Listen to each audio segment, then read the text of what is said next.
por que mesmo eu escolhi medicina? Pra cuidar das pessoas, não foi? Sim, claro. Mas é muita coisa. Não vai sobrar tempo para mais nada? Não precisa mais ser assim. Você vai ver.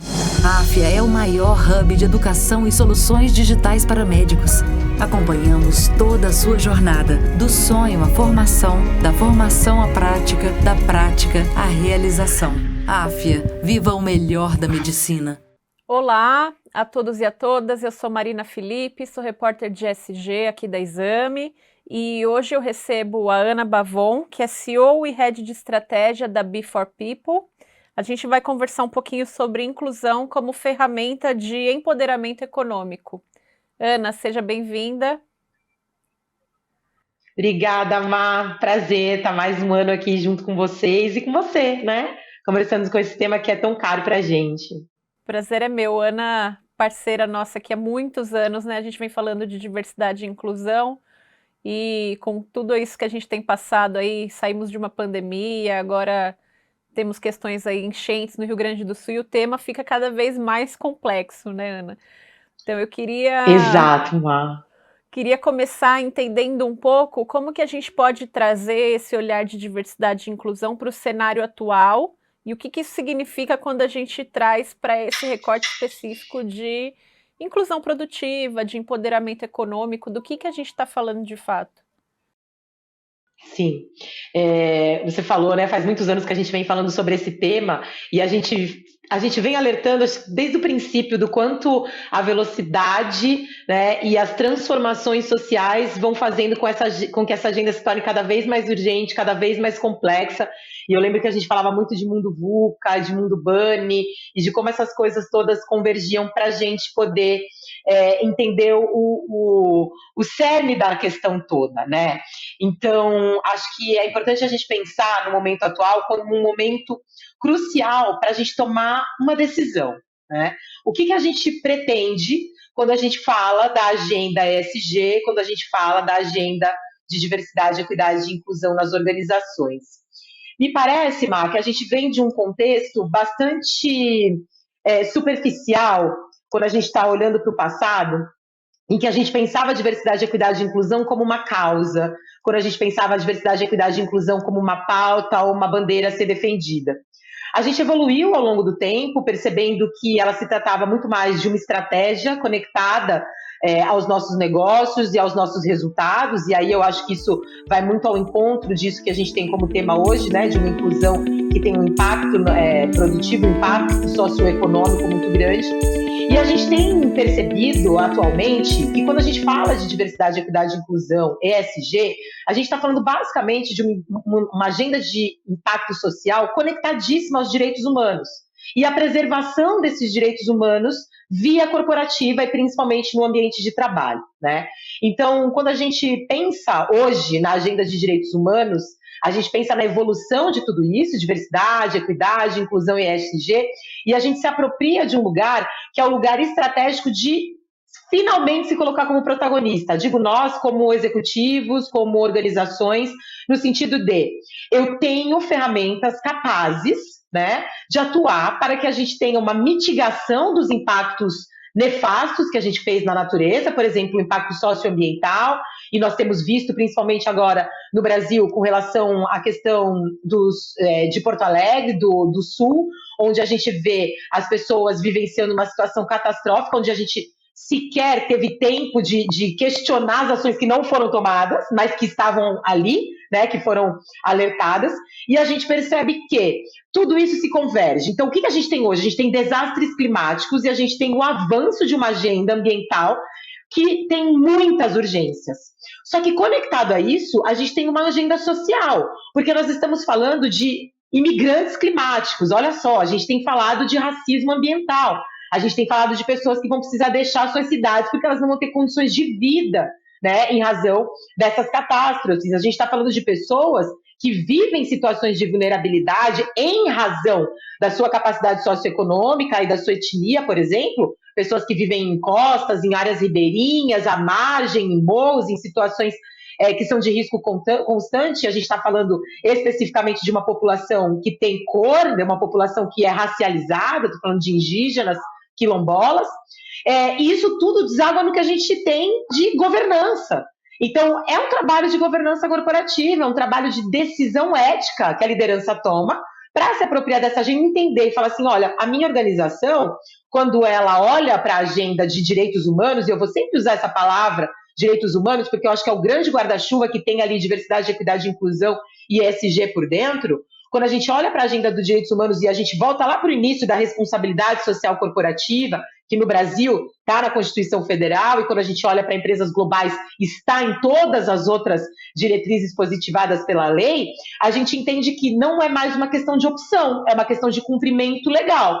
Então, nós temos várias legislações atualmente falando sobre o tema, a necessidade das empresas apresentarem relatórios. Então, eu percebo que, por mais que a gente continue falando sobre o mesmo assunto e que a gente tenha mudado de alguns lugares e algumas urgências, a gente tem tido âncoras muito mais robustas, né? Como a legislação, o próprio mercado financeiro, dando para a gente possibilidades de materializar aquilo que as empresas dizem que tem feito para além da boa vontade ativa, sabe, Má? E é muito interessante você trazer essa mudança de cenário, porque imagino que você receba questionamentos, assim como a gente ouve por aqui, mas a agenda vai arrefecer, ela vai perder força, por que a gente vai olhar para a diversidade se tem tantos outros pilares do ESG? Como que fica essa questão de inclusão quando a gente tem tanta coisa para ser feito em termos de justiça climática, como você colocou, questões de governança? Sim, sim. A gente tem vivido um momento, não é novo, a gente já viu isso, um momento de extrema polarização, né? A gente tem vivido isso já há alguns anos. E eu percebo que toda decisão política, do sentido mais amplo da palavra mesmo, que impacta na sociedade, ela impacta também as siglas. Então, a gente tem percebido que o ESG, não raro, nós lemos notícias internacionais de a sigla vai morrer, precisamos mudar os nomes têm impactado negativamente, uma coisa quase que psicanalítica, né, ligada ali na semântica ali da palavra.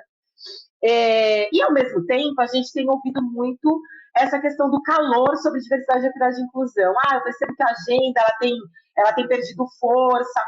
E a gente precisa aprender a interpretar as coisas da maneira como elas são. O que tem perdido força? De que força a gente está falando? O que é que a gente tem falado, né? Diversidade, equidade e inclusão é uma agenda tão complexa que ela é trabalhada de várias formas diferentes. Se você for consultar 10 consultorias sobre o mesmo tema, cada uma vai ter uma visão.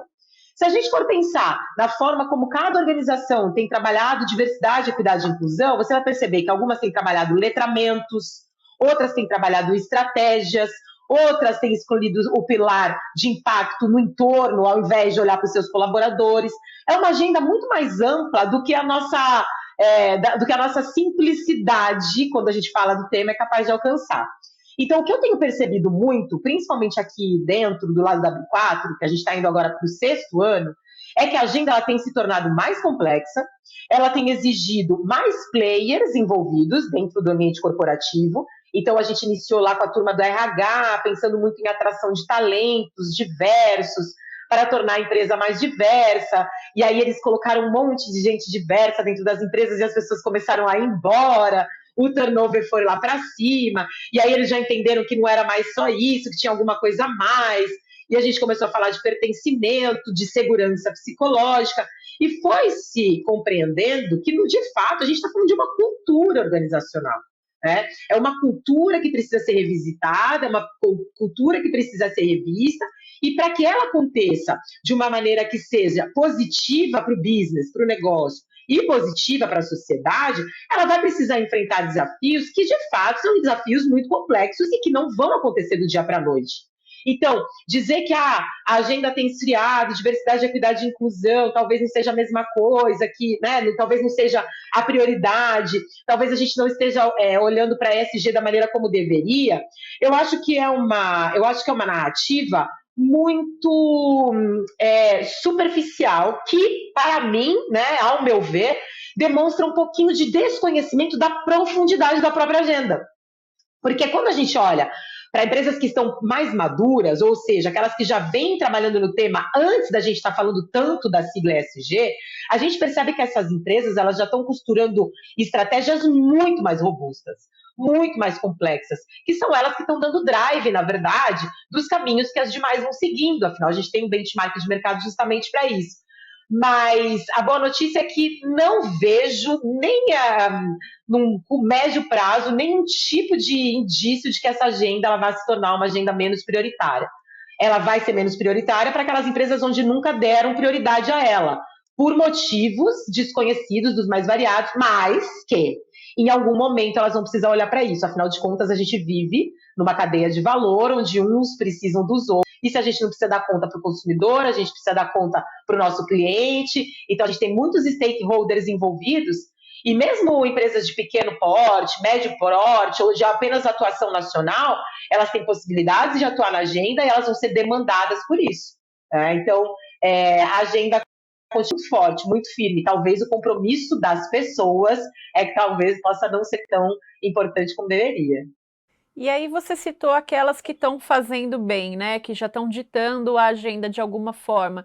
O que essas companhias estão fazendo? Acho que é legal para a gente entender o cenário, mas também até para dar uma dica para quem está tentando evoluir na temática. E claro, casando com o tema do nosso painel aqui, que é a questão do empoderamento econômico.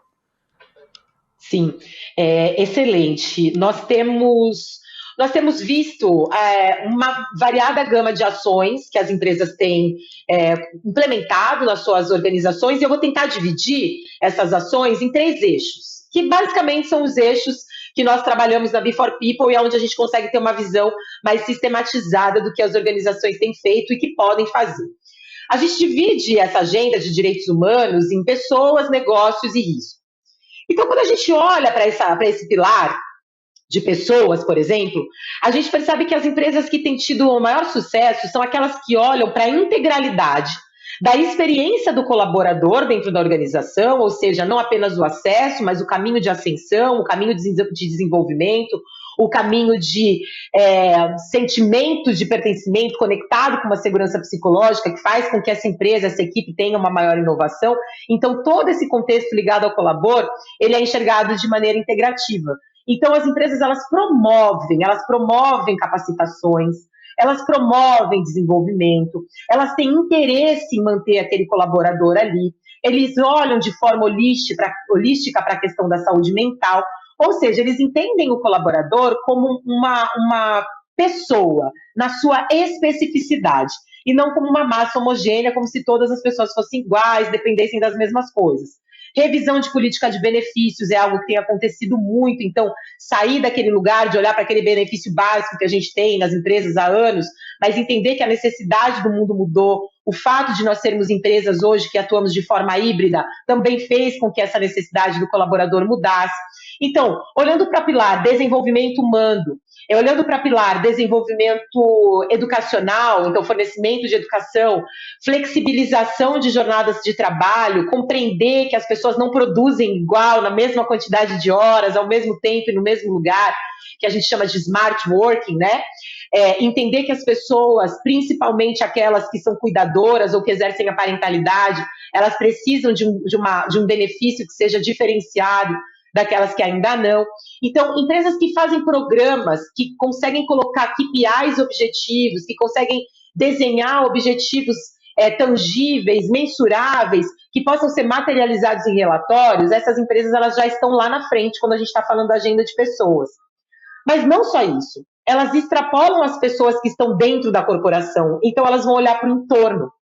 Então, existem muitas organizações, principalmente aquelas que são da indústria ou que têm um impacto socioambiental no entorno onde elas estão inseridas, elas se aliam às comunidades. Então, a comunidade no entorno, ela faz parte da agenda da organização, seja fornecendo parcerias, seja atuando no desenvolvimento socioeconômico dessa comunidade, fornecendo o que ela pode, seja desenvolvendo empreendedorismo, ajudando no desenvolvimento e na capacitação dessas pessoas, mas entendendo que existe uma conexão entre o entorno e a própria organização. Então, olhar para essas pessoas que estão para além dos muros da organização, mas que estão fora delas, que têm um impacto também, é algo que é muito positivo e é algo que tem encontrado muita conexão dentro dessa agenda de direitos humanos que a gente tem trabalhado. Quando a gente vai para a agenda de negócios, a gente tem percebido que as empresas que entenderam o quanto elas influenciam os stakeholders, ou seja, como é que eu influencio o meu stakeholder? Primeiro, eu vou mostrando o meu exemplo, ou seja, eu digo o que eu faço, mas eu demonstro também materialmente aquilo que eu tenho feito, é o famoso walk the talk, né? A gente tem falado muito de social washing, greenwashing e, por fim, o ESG washing, que é a lavagem da agenda ESG, ou de direitos humanos, onde a empresa diz que faz, publica matérias e faz muita publicidade em cima de algo que, na verdade, é vazio. Quando você vai olhar, ela não tem materialidade daquilo. Então, as empresas que dão o exemplo e demonstram materialmente publicam os seus relatórios de forma transparente. Então, a gente consegue ter acesso a isso. Isso faz com que ela influencie esses stakeholders a fazerem a mesma coisa. E, além disso, a gente precisa entender que a gente tem a cadeia de valor, ela é muito valiosa quando a gente fala de diversidade, equidade e inclusão, ESG e direitos humanos. Então, aquelas empresas que estão contratando outras empresas e colocam como critério que essa agenda seja observada em detalhe, que ela possa demonstrar materialmente o que ela tem feito, isso também faz com que a gente, a nossa como é que eu falo? A nossa régua, ela suba. Então, as empresas vão perceber, olha, para eu fazer negócio com outras empresas que também são excelentes, eu preciso ter tudo muito bem organizado, eu preciso demonstrar isso de forma muito importante. E a gente está falando principalmente aqui de empresas que têm capital aberto ou de empresas que têm aí como objetivo um IPO. A gente tem hoje índices, para além do ISE, para além do IRFF, que a gente tem acostumado a trabalhar, a gente tem índices hoje onde a gente consegue metrificar o valor dessas ações por meio dessa agenda de direitos humanos, ESG, diversidade, equidade e inclusão. Então, quando as empresas olham para o seu valor de mercado, elas dão atenção para a necessidade do investidor, elas enxergam quem é esse novo investidor, quem é esse novo shareholder e o que é importante para ele, ela começa a entender que o business precisa estar completamente conectado com direitos humanos, precisa estar completamente conectado com esse perfil de mundo, que é um perfil onde nós estamos totalmente, sempre estivemos, interconectados, mas parece que a gente esqueceu isso em algum ponto, achou que a gente estava acima da natureza, que o capital e os negócios estavam acima das pessoas, o que não é verdade. Então, nós precisamos correr, e a gente tem corrido muito para poder se alcançar aquilo que a gente mesmo construiu. Então, quando eu falo da agenda de investimentos, eu estou falando hoje de um investidor que ele quer muito ter materialidade daquilo que ele entende como direitos humanos. E ele tem cobrado isso. A gente tem tido pesquisas recentes demonstrando que os investidores eles têm sentido muita falta de ver a materialidade daquilo que as organizações têm feito. Então, entender o que é uma materialidade. Como é que eu mostro o que eu tenho feito em direitos humanos? Nós temos inúmeras organizações que podem ajudar nisso. Isso é porque as empresas não fazem ou porque elas não reportam? A gente tem as duas situações. A gente tem aquelas empresas que fazem e que não sabem como traduzir, principalmente o que é relacionado ao impacto social, porque a gente não tinha um padrão de relatório onde pudesse colocar exatamente o que era feito. Isso está sendo desenvolvido. Então, elas não sabiam como demonstrar. E tem aquelas que não fazem, dizem que fazem e não têm o que reportar de fato. Então, quando passa na peneira, ali no crivo, que a gente vai olhar, na lupa, não tem absolutamente nada. Então, do ponto de vista do negócio, a gente precisou demonstrar, e nós já demonstramos que gera valor, como tem um impacto em lucratividade, mas você precisa provar isso. E aí, a última agenda, que é a agenda de risco. As empresas, e isso já aconteceu na B4 algumas vezes, elas vêm buscar trabalhar direitos humanos quando algo errado aconteceu e ela já tem um impacto na reputação dela, ela já tem um impacto, seja no número de ações que ela recebe, ela já tem ali termos de ajuste de conduta para poder cumprir com o Ministério Público, elas já apresentaram relatórios onde elas tiveram ali alguns apontamentos de alerta. Então, essa agenda de risco é uma agenda que já perdeu todas as possibilidades de trabalhar na prevenção, e ali precisa trabalhar na gestão de, muitas vezes, algo que está desaguando numa crise. Então, entender o que você quer para a sua organização e saber que você pode evitar qualquer dissabor nesse sentido é algo que a gente está fazendo o tempo todo, inclusive em eventos como esse, Marina? Eu fico pensando aqui, Ana, se assumir metas publicamente é um caminho para essa mudança e até para essa forma de comunicar, de fazer o relatório. Você, até como membro do Conselho de Direitos Humanos, se eu não me engano, do Pacto Global da ONU na Isso, Rede Brasil, deve acompanhar essas isso. metas, né? Porque são compromissos públicos. Como que fica nesse caso? Eu faço parte do Pacto Global da ONU no Brasil, eu sou conselheira do movimento Elas Lideram, que é a ODS número 5, e também faço parte do comitê de auditoria. E o Pacto, ele é um grande parceiro das organizações, porque primeiro a gente tem ali os 10 princípios norteadores das ações empresariais relativas aos direitos humanos. Então você tem 10 princípios que, se observados e cumpridos, você já está já está acima da média, né, das empresas. E o Pacto, a gente tem percebido que tem auxiliado muito, não só na demonstração de ações práticas que a gente pode fazer, mas na conexão com outros players que já estão com a agenda mais avançada. Então, o compromisso público, assumir um compromisso público, primeira coisa, mexe muito com a governança. Já faz com que, é um aceno de que essa governança ela está comprometida, ela quer ser transparente porque ela vai precisar demonstrar os números dela, e ela está conectada com essa Agenda 2030 e com os caminhos que a gente está percorrendo como sociedade. As metas, elas são muito tangíveis e elas são muito simples de serem compreendidas, porque a grande preocupação do Pacto é, primeiro, fazer uma investigação do que é possível fazer nas empresas e com as empresas que estão instaladas no Brasil e que têm operação global, por exemplo. Então, lá no movimento Elas Lideram, a gente tem algumas metas que podem ser cumpridas até 2025, outras até 2030. Então, a empresa ela pode escolher, de acordo com o perfil que ela tem, se ela quer aumentar o número de representatividade feminina numa média gerência ou numa alta liderança.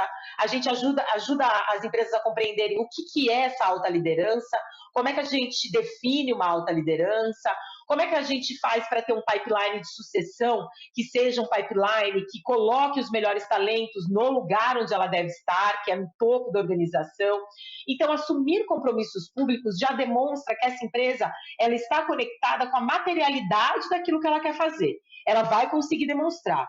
E dentro do pacto, a gente consegue fornecer ferramentas por meio de inúmeros encontros que nós temos, seja eles mais técnicos, seja eles muito mais relacionados a um benchmark, mas a gente consegue fornecer ferramentas que as empresas conseguem implementar as ações, Marina. Então, ela tem gente dentro de casa, muitas vezes ela não sabe por onde começar, ela não sabe o que fazer, ela começa a participar desses eventos que a gente promove e ela sai de lá com um roadmap, ela sai de lá com um plano de ação, que pode ser muito bem realizado a partir do que ela tem. Né? Então, assim, a gente precisa pensar que não é nada muito grande. Você começa pequenos, né, os primeiros passos, e aí você vai avançando dentro da agenda. E assim a gente vai fazer com todos os movimentos que nós temos. A gente tem movimentos ligados à questão étnico-racial, à saúde mental, ao Net Zero. Então, cada uma das organizações que hoje está nos ouvindo, pode escolher, olha, eu quero começar por tal agenda. Eu acho que eu tenho maior possibilidade de navegar rapidamente em tal agenda. Então, tenta entender como a gente pode ajudar, porque não é algo impossível de ser feito e pode ser feito por qualquer organização que tenha uma governança comprometida. Uhum. E, Ana, a gente está falando de inclusão, dos marcadores sociais, das organizações. E eu acho que é muito interessante você falar sobre a sua experiência própria, né, para o pessoal que está assistindo, porque eu estava comentando aqui 2 minutos antes da gente começar a gravar, acompanhar você no Instagram a cada mês é uma novidade, né? Como que tá agora você gestante aos 45? Isso, 45. E tudo mais que você veio descobrindo aí nos últimos meses, conta um pouco pra gente como foi e como que isso também acaba influenciando no seu trabalho, né? Total, Marina. Eu falo que o meu trabalho, ele é uma reprodução objetiva de quem eu sou, do meu percurso existencial. Então, e invariavelmente, a gente vai imprimir a nossa identidade no nosso trabalho. Você faz isso aqui na Exame, eu faço isso na B4. A gente sabe que hoje essa interconexão entre quem somos, nosso propósito pessoal e o nosso trabalho, é o que demanda essa necessidade de inclusão que nós temos nas empresas. A gente quer ser quem a gente é e poder oferecer aquilo que a gente tem de melhor.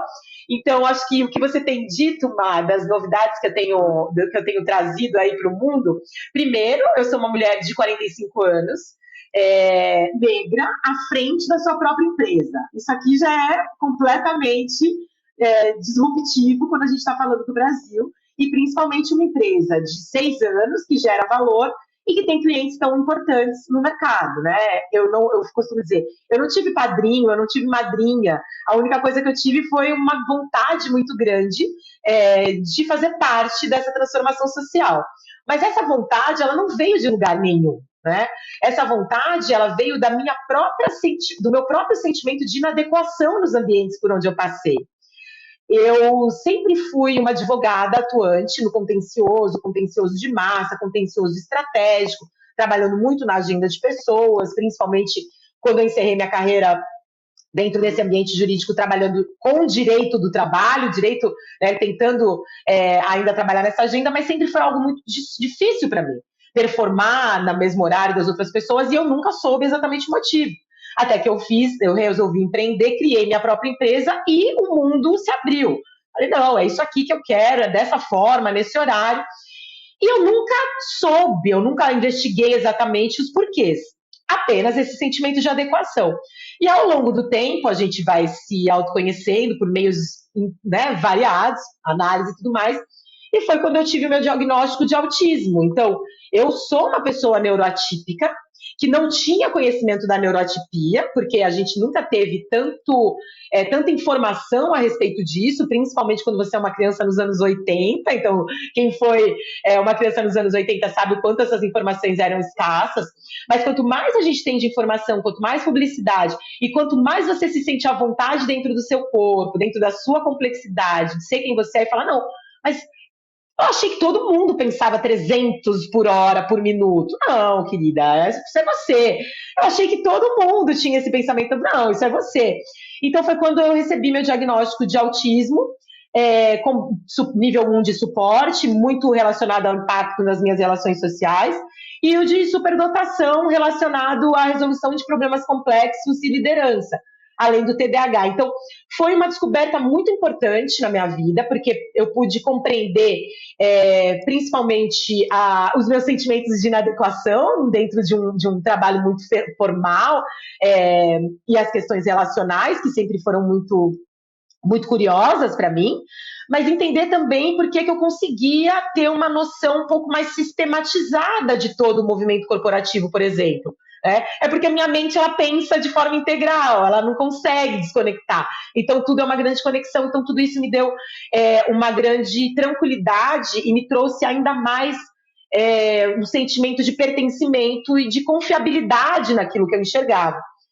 E aí, falando de tudo isso, já que a gente está falando da questão de diversidade em nós, tem a questão do etarismo, Poxa, mas você teve um diagnóstico tardio aos 45 anos, sim, é super importante que a gente possa ter diagnósticos tardios, porque assim como eu, devem ter outras pessoas que nos assistem que podem desconfiar de alguma neuroatipia, e é muito bom você poder saber aquilo que é sua própria constituição cognitiva, e aquilo que pode ser um traço apenas de personalidade, isso vai facilitar muito sua vida. E logo em seguida eu tive a notícia da minha gestação, que não foi planejada, que não foi uma gestação, foi espontânea. Então imagina, com 45 você está pensando assim, eu estou caminhando ali para a menopausa, e que bom que a gente tem falado tanto sobre saúde da mulher no trabalho quando a gente fala desse tema. E aí eu descobri que não, que era o Benjamin, meu filho, que nasce agora no 2º semestre. Então eu acho que eu desafio todos esses estereótipos e esses papéis de gênero que são incutidos em nós mulheres, do dever ser, e eu vou nesse desafio enfrentando esse ambiente corporativo que me parecia tão engessado, e hoje me parece muito mais suave, talvez pela própria forma como eu navego nele. Então, Má, é muito curioso e muito gratificante. Eu recebo mensagens de mulheres de 40 anos, 40 mais, 45, que estão ocupando posições super importantes de diretorias executivas ou vice-presidências, e falam, Ana, eu não tive filhos, ou assim, eu sempre pensei, e aí te vendo tendo filhos, e de repente descobrindo tudo isso aos 45, eu fiz um vídeo no meu aniversário, contando de como a minha vida mudou a partir dos 40, E eu acho que isso traz um frescor também para a geração mais nova, né? Que a gente percebe que o imediatismo, a necessidade de fazer tudo muito depressa, de ter tudo para ontem, essa autocobrança, junto de uma cobrança por conta dessa velocidade da sociedade, acaba fazendo com que exista um impacto muito grande na saúde mental dessas pessoas, né? Então, eu acho que o meu existir traz um pouco de calma, sabe? Calma, tem tempo para tanta coisa, e as coisas são tão novas, elas podem mudar tanto o tempo todo. E isso traz no meu trabalho, eu acho que traz esse mesmo olhar, sabe? De que tudo pode ser mais complexo e a gente pode simplificar muito a vida das pessoas. Então, não tem como separar, né? A Ana, a pessoa que vive toda essa complexidade, da Ana, consultora, que vai olhar e vai falar, olha, gente, eu acho que o caminho pode ser esse. Eu trago na minha bagagem técnica, na minha bagagem acadêmica, no meu conhecimento profissional, tudo aquilo que me transpassa, tudo aquilo que me atravessa como pessoa. Então, acho que tá um bom combo, né, Marina? Não, e ele foi, né, esse ano, como você falou, os 45 veio com tudo, assim, então... Com tudo, acho que é muito legal trazer essa perspectiva também, já que a gente está falando de inclusão, né, porque a gente fala muito desses marcadores sociais e eles mudam não só na sociedade, mas individualmente o tempo todo, né, então acho que era um ponto interessante da gente trazer. Ana, a gente já está indo para os minutos finais, nossa conversa passou super rápido. Eu sei que é um tema complexo, mas tem algo que a gente consegue falar brevemente, não citou? Eu acho que a gente abordou os principais pontos. Eu acho que é muito importante a gente, de novo, né, chamar atenção para entender que essa agenda é uma agenda muito maior do que aquilo que a gente lê, né? Então, diversidade, equidade, inclusão, ESG, são siglas que traduzem pilares do grande universo que são os direitos humanos dentro do trabalho e da responsabilidade das organizações dentro desses direitos humanos. Entender que é possível que se faça algo, independente do porte, do tamanho, da área de atuação dessa organização. Entender que nós temos inúmeros movimentos da sociedade civil, da academia, que podem auxiliar as empresas. Se ancorar no Pacto Global da ONU, que está aqui justamente para trazer diretrizes de vista organizacional para essas empresas, e compreender que nós não podemos aceitar a sociedade como ela está, sem nos desafiarmos a pensar o nosso papel dentro dessa sociedade. Então, quando fala da crise do ESG ou da crise de diversidade, equidade e inclusão, eu costumo dizer que a crise não é sobre as siglas, a nossa crise é ética. A nossa crise é ética na medida em que a gente tenta subverter uma ordem para poder se manter na nossa zona de conforto. Então, eu convido, né, a liderança que estiver nos ouvindo a atuar propositivamente, se apropriar daquilo que já é seu e avançar junto conosco nessa agenda desafiadora, mas tão gratificante, que é trabalhar pelo avanço social pela via corporativa. Mas acho que é isso. Ótimo, muito obrigada. Obrigada pela participação, é sempre um prazer falar com você. Hoje viemos até combinando, sem planejar. Você viu? Isso é sinergia, muito bom. Bem alinhado. Obrigada pela participação, Ana. Quem ficou até aqui, a Ana Bavon é CEO e Head de Estratégia da Be4People. A gente tem uma programação de outros painéis aí ao longo do mês, então fico com vocês e obrigada, até a próxima.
Olá a todos e a todas, eu sou Marina Felipe, repórter de SG da Exame, e hoje a gente vai conversar sobre o potencial econômico das favelas. Eu estou aqui no estúdio da Exame com o Bruno Desidério, ele é líder social da Gerando Falcões, e de casa está participando também a Gabriela Valente, que é empreendedora social e fundadora da Escola da Diarista. Bruno, Gabriela, obrigada pela participação. Prazer. Obrigada Gabi. eu. Bom, acho que esse painel é fundamental quando a gente trata das questões SG, como a gente vem falando aqui ao longo do mês. A gente trouxe agora aqui recentemente, 2, 3 meses atrás, uma reportagem de capa da revista falando sobre a importância da favela como desenvolvimento econômico do país. Gerando Falcões participou, Gabi participou e agora a gente retoma essa conversa aqui no formato de vídeo. Porque a gente está falando de uma população brasileira que consome 202 bilhões de reais ao ano, do que seria considerado um dos maiores estados do Brasil, se unindo aí todas as populações de favela. Então, queria começar com você, Bruno, a partir desses números que são gigantescos e que precisam ser olhados não só como números, mas principalmente como pessoas, como potencial econômico de inclusão. Como que a Gerando Falcões vem fazendo esse trabalho de inclusão social, inclusão produtiva e empoderamento econômico? Bom, primeiro, obrigado pelo convite, é um prazer estar aqui. Obrigada. Toda vez que a gente tem a oportunidade de falar sobre as favelas, sobre a potência, é muito importante para a gente que tem essa luta, né? Uhum. Bom, a favela durante muito tempo foi tida como a margem, né? Tanto como poder econômico, como todas as coisas que você pudesse ter de inclusão. E a Gerando Falcões entende que a favela é uma potência. São mais de 14 mil favelas no país. Se a gente fosse pôr em números aí, teria mais favelados do que gaúcho, né? Se a gente for colocar na ponta da caneta. E não pode uma população desse tamanho ficar à margem sobre a geração de renda, sobre se tornar produtivo. Então, o que a gente faz é desenvolver os moradores da favela, tirando eles desse limbo, dessa condição de só transferência de renda e de alguma forma qualificando, inserindo no mercado de trabalho, prototipando soluções de empreendedorismo para que eles possam se tornar produtivos e eficientes para o país. Você falou da questão de transferência de renda, como que isso tem acontecido e mais do que a transferência, a inclusão de fato, né? Durante muito tempo a gente mediu o país sobre condições de pobreza, sobre ter ou não ter dinheiro, né? E a gente sabe que é muito mais que isso. A pobreza ela é multidimensional, a gente acredita que não tem uma bala de prata, mas sem dúvida o nervo que mais dói do corpo humano é o bolso. Então, se a gente não potencializar essas pessoas, a gente construiu uma grande entrada do assistencialismo, da transferência de renda. Mas que a gente quer conseguir construir agora é essa ponte de saída, né? A transferência de renda, a gente sabe da importância, eu estou nas favelas todos os dias, a gente sabe o quanto ajuda, o quanto salva vidas. Mas eu sempre falo que a transferência de renda, o assistencialismo tem que ser o teto, tem que ser só aquele oxigênio. Mas para a pessoa, de fato, conseguir sair daquela situação e se tornar produtiva. Então, a gente construiu no nosso país uma entrada boa para a transferência de renda. O que a gente tem que construir agora é uma saída melhor dessa situação. E como que a Gerando Falcões vem fazendo esse trabalho? Eu sei que tem questões como Bazar, tem Favela dos Sonhos. Quais são essas iniciativas? Nós temos diversas iniciativas sociais que, de fato, potencializam aquela que já é a qualidade da pessoa. Um exemplo são as maras, né? A gente tem um bazar, um grande CD que a gente capta doações, chega nesse CD com mulheres que estão vindo do sistema carcerário. A gente ali garimpa aquelas roupas, lava, costura, deixa elas de uma forma que dá para ir de novo para o mercado. Nós colocamos o nosso bazar e também temos as maras, que são mulheres que estavam nesse limbo, mulheres que muitas vezes não têm onde deixar o filho, que não se achavam capazes. A gente qualifica elas, a gente entrega uma sacola com 80 peças de roupa semanalmente, e elas saem para a rua para vender, e todo o lucro é compartilhado entre a Gerando Falcões e essas mulheres, mas o que volta para nós é reinvestido no próprio projeto para que consigamos colocar mais mulheres ainda dentro do projeto. Legal. E a gente está falando aqui da questão não só da produtividade, mas da questão de gênero, da questão de raça, e eu queria chamar a Gabi para participar dessa conversa. Conta um pouquinho da sua história pra gente, Gabi, como que você tem puxado também outras mulheres a partir dessa inclusão com o olhar da faxina, da diarista, da escola da diarista? Primeiramente, boa tarde, obrigado pelo convite, obrigado por estar aqui e poder ter esse espaço de fala para trazer um pouco mais de luz de visibilidade para os negócios e empreendimentos das vilas. Eu moro em Porto Alegre e aqui somos, em média, falando de forma geral, um número aproximado de 500 mil empreendedores. E normalmente, quando se fala em empreendedor, raramente se destina esse olhar para a profissão que eu exerço, que é a de diarista. E eu sempre tive empatia pela profissão e entendo, sim, da importância e da relevância do nosso trabalho no mercado, no setor econômico, na circulação de dinheiro dentro e fora da vila. Aqui a gente chama de vila, as periferias, as favelas são as vilas. E quando eu tive o insight de poder levar para mais mulheres, né? Eu digo mulheres porque a grande maioria dos profissionais que exercem a profissão de diarista são mulheres, chefes de família. O número de homens é bem pequeno aqui. Então, quando eu tive o insight de poder levar para essas mulheres esse olhar, é para que elas entendam-se como profissionais, para elas entenderem a grandeza do trabalho delas, a grandeza do que elas entregam para a sociedade, que fazem parte da engrenagem, né, do ir e vir de tantas famílias gaúchas. Então, a Escola da Diarista, ela vem para trazer valorização para a mulher como pessoa, para a profissão dentro da sociedade, para mostrar para as pessoas a importância do nosso trabalho, o valor dele como trabalho efetivo e o valor financeiro, o valor monetário, que é importante também salientar, né? Entender que não é qualquer um que faz, não é qualquer valor que paga, e cortar essa corrente que ainda está ligada à profissão de forma escravocrata, onde um prato de comida pagava o que se fazia dentro de uma casa. E hoje não é assim, existem recursos tecnológicos, equipamentos, produtos que otimizam esse trabalho e tu tem que ter conhecimento para poder executar. Então essa é a ideia da Escola da Diarista, levar a profissionalização para um trabalho que já é executado de uma forma ainda muito arcaica, mas não vai terminar, ele vai seguir existindo, e se é para seguir existindo, que seja como profissão, que seja como empreendedorismo, que seja ganhando dinheiro. E eu falo sempre que a Escola da Diarista é uma forma da gente ganhar dinheiro juntas. Eu vi dentro da profissão a mudança de chave da minha vida, financeira inclusive, e hoje poder, com muito orgulho, servir de inspiração para outras mulheres que exercem isso também, e mostrar para elas que dá para ganhar dinheiro, que dá para transformar o ecossistema dentro da periferia que elas moram. A grande maioria mora nas periferias, né? É histórico que quem executa o trabalho de prestação de serviço doméstico são mulheres pretas, mulheres de periferia, chefes de família, como eu mencionei. Então, mostrar que sim, a gente tem que cuidar do nosso dinheiro, a gente tem que aprender a vender o nosso peixe, a gente tem que transformar definitivamente a profissão, o trabalho da diarista em profissão.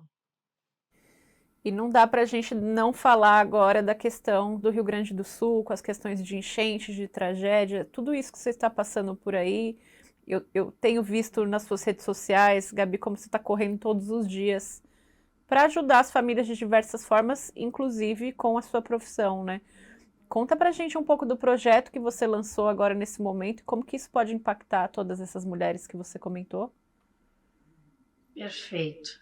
Enfim, todo mundo sabe, a gente está há 23, 24 dias, né? O estado está estagnado e isolado do resto do país por causa das enchentes.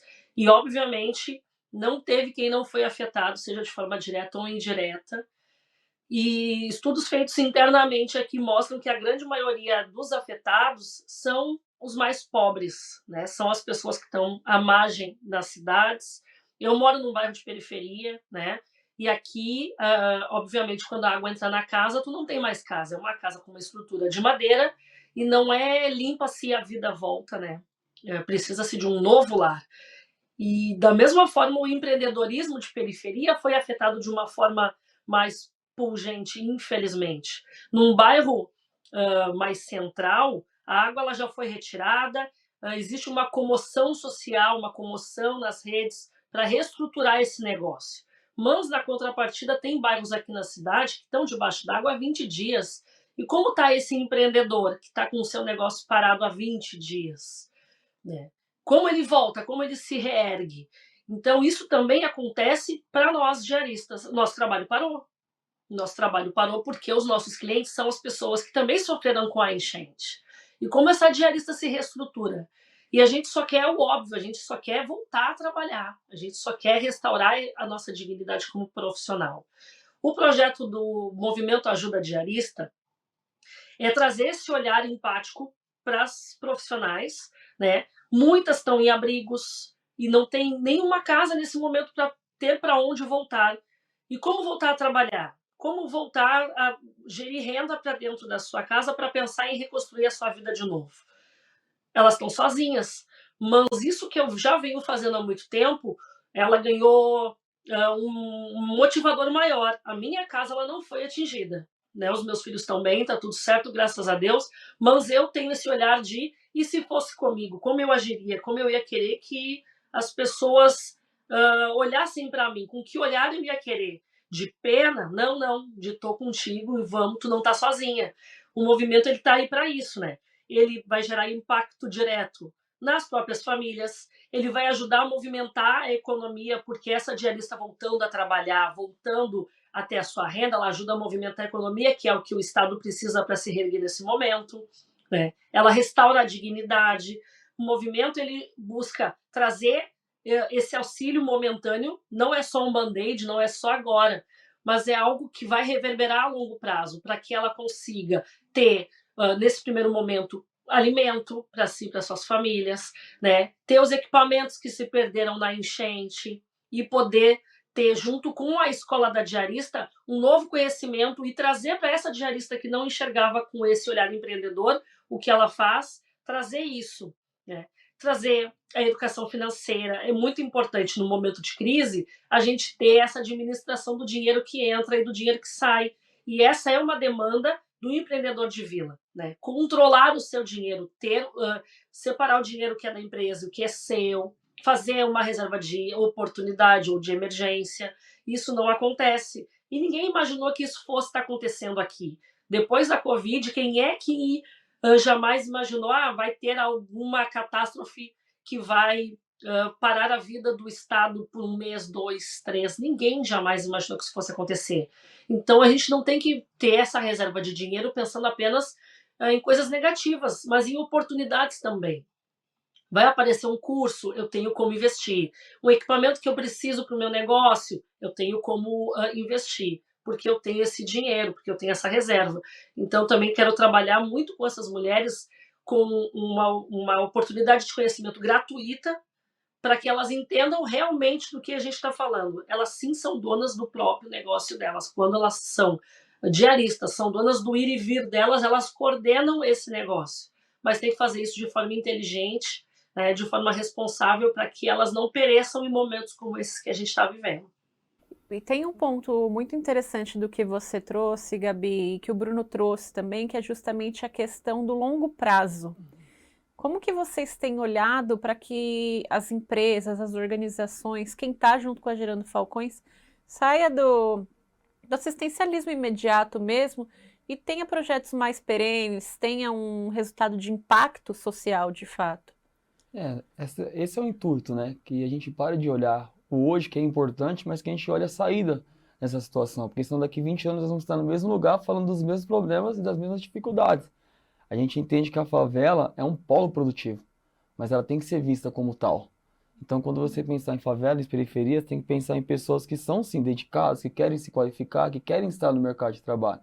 E para isso acontecer, a gente trabalha muito com a inteligência emocional dentro das favelas, desbloqueando, tirando essas crenças limitantes e fazendo também com os grandes centros, as pessoas, os empresários, enxerguem a favela a partir desse momento. Quando nós estamos no município de Ferraz de Vasconcelos, fazendo diversas ações na Favela dos Sonhos, que é a favela 3D da Gerando Falcões, e um dos nossos programas lá é de geração de renda.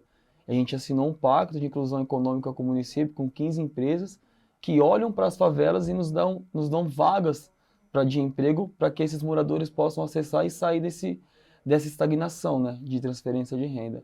Então, eu acho que o grande desafio é isso, é como pensar isso para longo prazo. Que tem fome tem que comer, é emergencial. Mas a gente não pode só ficar alimentando, a gente tem que ensinar a pescar, a gente tem que ensinar as pessoas que elas podem sim se tornar produtivas e elas mesmas conseguirem sustentar a própria casa, trazer recursos, principalmente as mulheres que sofrem muito dentro das favelas com a situação financeira, de dependência, às vezes do marido ou de algum outro membro da família. Então, o grande desafio é esse, é convocar todo mundo para essa luta. E uma das questões, Bruno, que você trouxe é essa questão do treinamento. Mas o treinamento pelo treinamento, ele é suficiente? As pessoas têm disponibilidade de estar nesses treinamentos? Como que isso tem acontecido? Nós construímos trilhas individuais para cada família e para cada membro da família. O que resolve para você não resolve para mim. Então a gente tem que parar também de olhar e pensar assim, vamos criar uma coisa que vai servir para todos os favelados. Não vai acontecer isso. Cada pessoa é um ser humano único. Então, às vezes aquela mulher, aquele homem tem uma qualidade que a gente não está enxergando, a gente tem que enxergar. Às vezes é um pedreiro, é uma diarista, é um pintor, é um eletricista, mas eu não posso criar uma coisa que seja genérica. Tem que ser individualizada. Porque, como eu disse, a pobreza ela é multidimensional. Ela afeta cada um de uma forma diferente. Então, as sequelas que ela gera, as entraves que ela gera, é diferente em cada ser humano. Então, nosso papel é fazer com que as pessoas sejam vistas únicas, especiais, sabe? Que não seja mais, olha os pobres, olha os favelados. Mas sim, olha aquela pessoa, olha o potencial do João, olha o potencial da Maria. Vamos fazer com que ele saia dessa situação. E acho que uma coisa muito importante que você falou agora é justamente a palavra favelado, né? A gente trouxe muito nessa última reportagem a questão do IBGE reconhecer a palavra favela, o uso da palavra favela.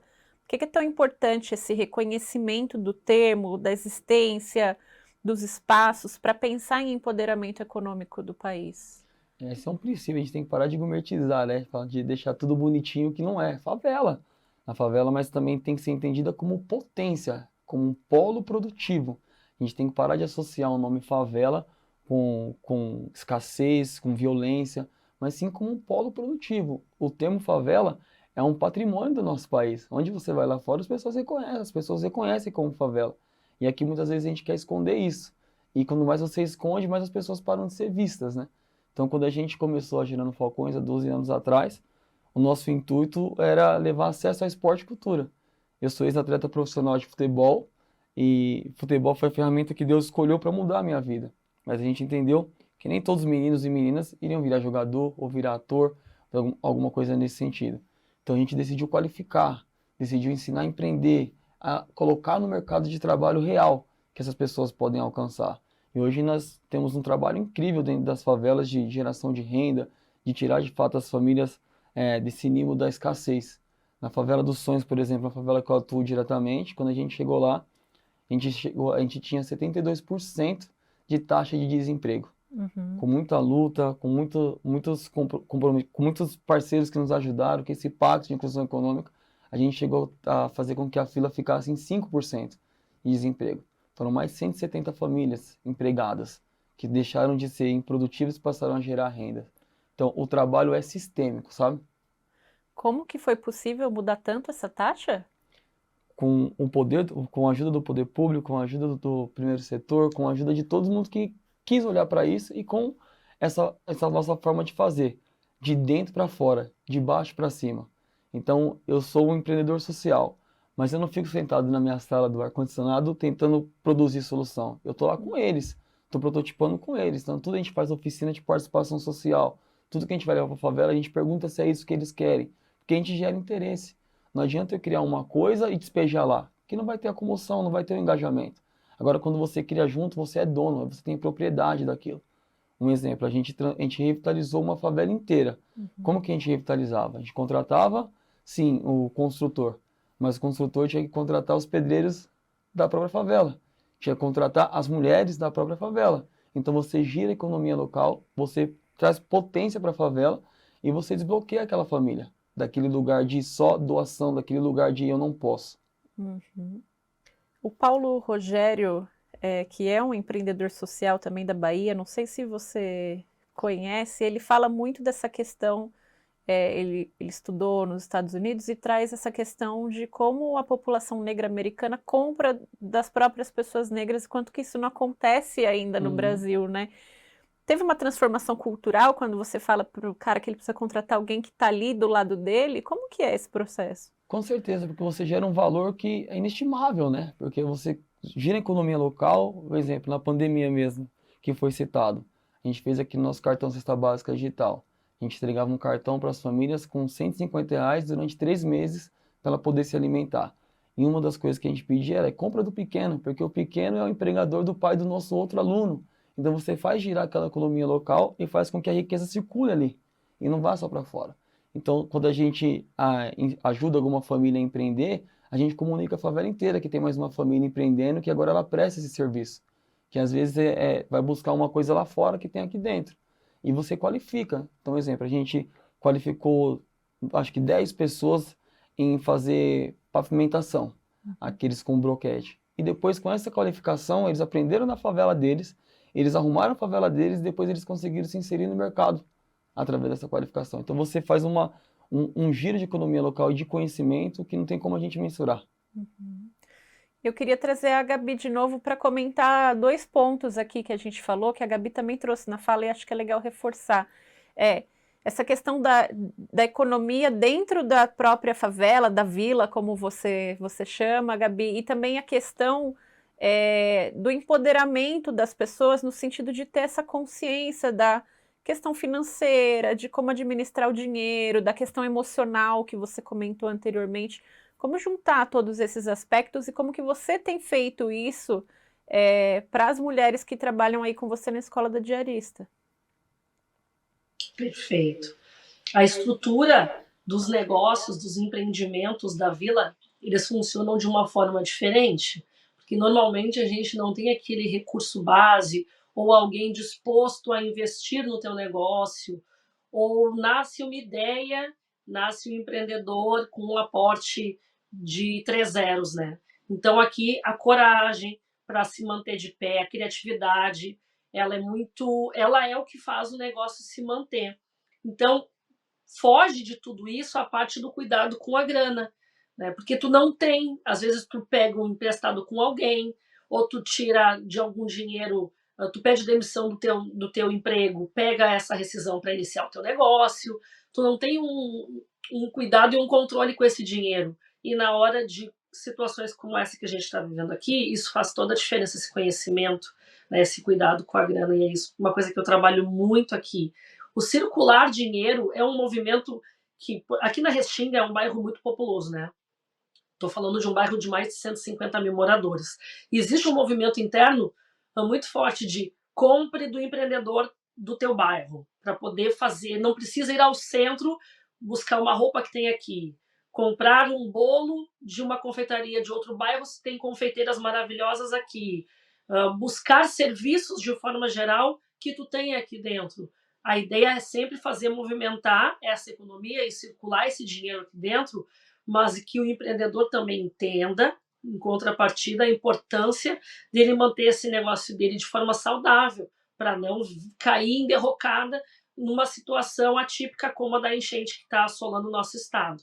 Eu acho muito importante essa questão da educação financeira, porque não é algo que nos é trazido, né? A gente empreende, como eu falei, na coragem, a gente empreende na intuição, na criatividade, e vai muito pelo instinto. E muitas vezes os negócios de vila ainda eles funcionam de uma maneira mais simplista. Eu tenho um caderninho que eu anoto, agendinha, né? um contato no celular, uma coisa assim que não é tão profissional. E é importante esse olhar para te conseguir crescer como negócio, para te conseguir ampliar as tuas redes, as tuas conexões, para, de repente, trazer essa confiança que quem pode botar um dinheiro não tem no negócio. A gente fala muito essa questão aqui. A CUFA, ela conseguiu com a Expo Favela, a qual eu tive a honra de fazer parte no final do ano passado, de trazer esse olhar e mostrar, são negócios como qualquer outro, né? São pessoas responsáveis, pessoas que têm as suas famílias para manter, pessoas que querem trazer esse olhar para os seus ambientes, para as suas vilas, e, enfim, teve empreendedores de todo o estado participando. Eles só precisam que tu, investidor, banco e afim, confie, né? Olhe para esse empreendedor e com a mesma facilidade com que existem aportes financeiros para empreendimentos de fora da vila, que esse aporte também chegue à nossa mão, né? Eu, no meu caso, quero muito poder ter um espaço físico da Escola da Diarista, um espaço de acolhimento, onde essa mulher, dentro daquela roda, vai poder trazer as experiências positivas ou não, que pertencem à nossa profissão, e às vezes ela não tem com quem compartilhar. As nossas aulas são muito sobre conversas também, né? ela está entre meio de mulheres que também passam por situações que ela também passa, e ela consegue ali trazer, compartilhar essa situação. Então, eu preciso de um investimento para poder tirar essa escola física do papel. E é difícil, sabe? Então, a gente tem que trabalhar muito mais, mostrar o nosso potencial muito mais para fazer, como ele disse, mostrar que a gente é potência, mostrar que a gente tem capacidade de gerir um negócio sustentável, de forma a reverberar positivamente no ambiente que a gente vive, servir de exemplo para outros empreendedores e mostrar que dá para fazer certo. A pergunta de milhões, eu acho que ninguém tem a resposta, mas o que que falta para esse investimento chegar? A gente não tem essa resposta, não é uma pergunta simples. Porque a gente está falando, né, de potência, de negócios cada vez mais profissionais, com esse entendimento da educação financeira, emocional, que tem uma resiliência imensa quando a gente olha por diversas questões Eu acho que e o desafio continua, né? Qual que é a percepção de vocês em relação a isso? é um pouco cultural, né? Mas com o nosso trabalho a gente está tentando destravar isso. Por exemplo, a gente empregou um rapaz na Favela dos Sonhos, 26 anos, ele nunca tinha trabalhado. E quando a gente foi fazer esse trabalho de inteligência emocional com ele, para preparar ele para o mercado de trabalho, a gente explicou para ele quais são os deveres e os direitos de um colaborador de uma empresa. E ele foi para essa empresa e ele já está lá há quase 2 anos e ele é o melhor funcionário da empresa. Então ele chega antes, ele sai depois, o patrão dele está pagando um curso para ele se especializar, ele está estudando, voltou a fazer a extra, então ele estuda à noite, a mulher está trabalhando, a filha está na creche. Então, esses exemplos positivos que vão cada vez mais convencendo esses empresários a olhar para a favela. Então, essa é uma empresa que sempre nos proporciona vagas, porque ela entendeu esse potencial. Então, eu acho que é uma coisa cultural que a gente não vai quebrar do dia para a noite. Mas o nosso trabalho é fazer com que a próxima geração esteja mais perto da solução de erradicar a pobreza do que nós, né? A Gerando Falcões, a gente tem um dilema que a gente quer mandar a pobreza da favela para o museu.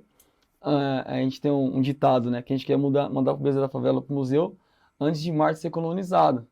E a gente entende que pode ser uma utopia, mas a gente acredita nisso. E quando eu comecei a Gerando Falcões, o fundador Edu, quando ele me chamou, ele falou assim, irmão, vamos mudar o mundo? E eu falei para ele assim, mano, como a gente vai mudar o mundo? E ele falou uma coisa que mexeu muito comigo e mexe até hoje. Ele falou, talvez a gente não mude o mundo, mas todo dia vamos mudar o mundo de alguém. E quando a gente fala de mudar o mundo de alguém, não é mudar o mundo só do favelado. É mudar o mundo das pessoas também, do primeiro setor, do segundo setor, para que eles olhem diferente o favelado. Então, esses exemplos, essa mobilização, pessoas com essa potência como ela que está no Rio Grande do Sul fazendo e colocando a cara, a gente aqui, a gente se unir e com certeza algum dia isso vai ser quebrado. Mas eu não entendo que tem uma bala de prata. Eu acho que tem pequenas respostas que vão convencendo e vão transformando. Mas não existe uma resposta única. Gabi? Concordo com o que ele disse. É uma questão cultural de que o preto, o pobre da favela não sabe gerir dinheiro, não vai saber gerir o seu negócio, né? O quão confiável é depositar um valor, o quanto é viável eu colocar o meu dinheiro neste negócio. Aqui, em meio a esse caos, a gente está com um movimento de limpeza solidária, né? Porque eu me coloco definitivamente, esse é o meu trabalho, sempre foi, né, olhar para o outro com um olhar empático, e se fosse eu. Então, eu tenho outras diaristas, alunas, amigas, que estamos no movimento de limpeza solidária. Para quem não tem condições, uma limpeza pós-enchente é cara, né? E a pessoa poder ver o lar dela limpo dá aquela esperança de posso pensar no que fazer a partir de agora. E eu busco, dentro disso, apoio para equipamento, para deslocamento. E, na contrapartida, outras pessoas conseguem esse olhar, conseguem investimento para fazer a mesma coisa, porque elas estão fora da vila, elas não moram aqui, né? O intuito é positivo e é bom e é para ajudar, mas por que não olhar com essa mesma facilidade de assinar o cheque para outros negócios? Aqui dentro da Restinga tem uma amiga minha, a Carol, né? Ela trabalha com arquitetura popular. E ela mora aqui, e ela entende a realidade de quem quer apenas água, esgoto e um banheiro decente dentro da sua casa. E ela busca, sabe, esse apoio há muito tempo para poder isso, mas outras pessoas fazem a mesma coisa fora da favela e têm aportes milionários. Essa falta de confiança é cultural, exatamente como ele falou. Então eu também concordo que não tem se alguém descobrir antes o segredo para fazer com que investidores, bancos e afins olhem para nós e enxerguem um potencial que a gente sabe que a gente tem, que a gente só precisa desse voto de confiança para dar o salto e ir para o próximo passo, por favor, venha nos contar. E eu acredito que é muito fácil olhar o problema de fora, sentado na cadeira, na arquibancada, né? Tem que ter coragem para estar dentro, exatamente como a Gerando Falcões faz, como a CUFA faz, como outras empresas têm feito, de se inserir dentro da favela e entender realmente o que acontece aqui dentro. As demandas são diferentes, são individuais, exatamente como ele falou. Não é todo mundo põe no saco, dá um rancho para cada um e eu fiz o meu papel. Não funciona assim. A gente realmente quer a oportunidade de mostrar o potencial do nosso trabalho como pessoa, como profissional, em diversos setores, em diversas oportunidades de trabalho, de prestação de serviço e de venda de produtos, enfim. Mas é difícil. A gente tem que se manter sempre muito resiliente e desconstruir dentro da gente mesmo será que eu sou capaz o suficiente? Será que eu consigo? Será que eu posso? Será que eu dou conta? Sim, a gente dá conta, a gente é capaz, né? A gente tem esse histórico de empreender, mesmo antes da palavra empreender estar inserida dentro disso. A minha mãe empreendia, né? Quantas mães conseguem administrar o valor de um salário mínimo numa família para 8 pessoas e ninguém fica destapado? Todo mundo consegue se manter. É difícil, mas consegue. Então, a gente consegue dar conta, a gente consegue administrar os nossos negócios, a gente realmente só precisa desse novo olhar sobre o que a gente faz e desmistificar isso de coitadinho de quem mora lá, né? Não somos pessoas, somos potências, somos potências em construção e queremos que a próxima geração consiga ter realmente muito mais facilidades para levar isso adiante do que a gente vem tendo. Bom, e vocês que são os porta-vozes do tema, que acho que podem falar muito melhor do que eu, né? Mas o que eu tenho aprendido cada vez mais com todas essas conversas também é a questão da humildade mesmo, né? Assim, de ir até o líder comunitário, de ouvir quem tá aí convivendo, as ideias, etc. Eu lembro muito de uma fonte que falou assim, a gente pensou em comprar um equipamento, a pessoa me disse que precisava de um muro. Então, é fazer junto, né? Acho que não é chegar com investimento também, a gente tem esse dinheiro, vai botar aqui porque é bom para nossa marca e acabou, vamos embora, né? Acho que vocês podem dizer se esse raciocínio está correto, mas pelo que eu estou entendendo é isso também, certo? Com certeza, tirar aquela visão do que o favelado está sempre assim pedindo e colocar o favelado empoderado, querendo mostrar o seu potencial. Um exemplo do nosso projeto das Maras, acho que já passamos de 15 mil mulheres. E quando a gente conversa com elas, são destravas que aconteceram na mente que não dá nem para explicar. Então, às vezes, aquela mulher que nunca tinha gerado o seu próprio dinheiro, a sua riqueza pessoal. E ela entende que pode. Então, mais que o dinheiro, a gente tem testemunho de mulheres que estão saindo da depressão, que estão conseguindo sair desse lugar de que não poderia fazer nada, e agora elas entendem que ela pode. Então existe esse olhar de quem está de fora e também a gente, como nós que já superamos a pobreza de alguma forma, ajudar com que essas mulheres também consigam superar. Então o nosso intuito é atingir milhares de mulheres ainda com o programa das Maras e fazer com que isso seja uma saída da pobreza e desse lugar de olhar de coitada, de aquele olhar de peninha, com pena dela. Então, eram mulheres que geralmente estariam no sinal, no semáforo, pedindo dinheiro para os filhos, e hoje elas estão empreendendo, batendo na porta, oferecendo um produto, sabe? Então, é dignidade. A gente tem relatos de jovens, uma jovem lá da favela, que ela não queria mais sair para pedir no farol com a mãe, porque ela já estava mocinha e ela não queria mais. E essa cola de oportunidade das Maras trouxe para ela uma dignidade de empreender, e não mais só de pedir.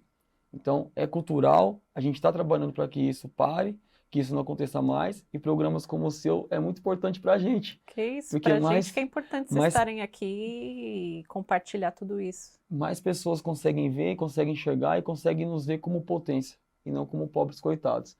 É esse olhar que a gente quer transformar. E aí eu queria pegar essa ideia de potência para pedir uma fala final de cada um de vocês. A gente passou essa conversa super rápido e a gente já está encerrando, então eu queria trazer um pouco desse geral. E Gabi, também aproveitar para trazer a questão do Rio Grande do Sul, né? A gente falou aí de doações, mas as coisas vão continuar por um tempo. Como é que a gente pode encerrar aqui pensando nesse olhar também? Parece que ontem, numa conversa, quando a água baixar, tudo vai ficar bem. Infelizmente, são muitas as camadas, né, de tudo que está acontecendo aqui.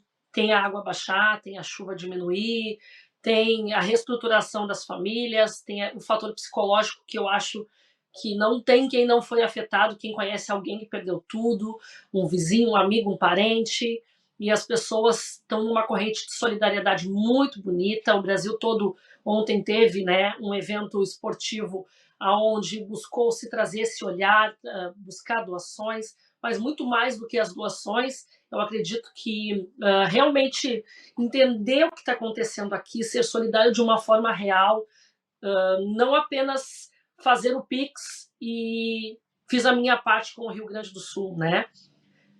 É comprar daquela marca. A gente tem falado muito sobre isso, o Sebrae tem feito um trabalho muito bonito nesse sentido, e eu sou muito feliz em ser ponte para que não aconteça isso que tu mencionou, inclusive, de vou ali construir um muro e cumprir meu papel social e fiz a minha parte, sendo que a pessoa não queria aquilo, a importância para ela naquele momento, a demanda dela era outra, e só quem está aqui dentro entende a demanda que é necessária naquele momento, né? Então, botar de protagonista as pessoas que moram aqui dentro.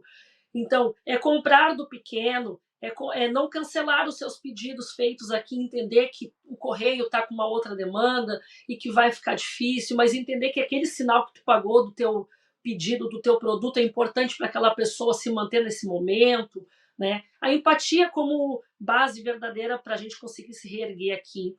Eu sigo aqui e não sigo sozinha, porque não tem como haver transformação nesse momento de forma solitária. Sigo com uma rede maravilhosa de homens e mulheres, né, fazendo as limpezas voluntárias, movimentando, indo nos abrigos, entendendo as demandas de mulheres que executam a profissão de faxina, para entender onde eu posso verdadeiramente ajudar de forma individual na demanda de cada uma, quem tem bebê, quem mora longe, quem mora perto, quem perdeu tudo, quem não perdeu quase tudo, entender a demanda individual de cada uma e realmente estar junto e estar próximo para poder trazer uma solução de verdade para aquela pessoa.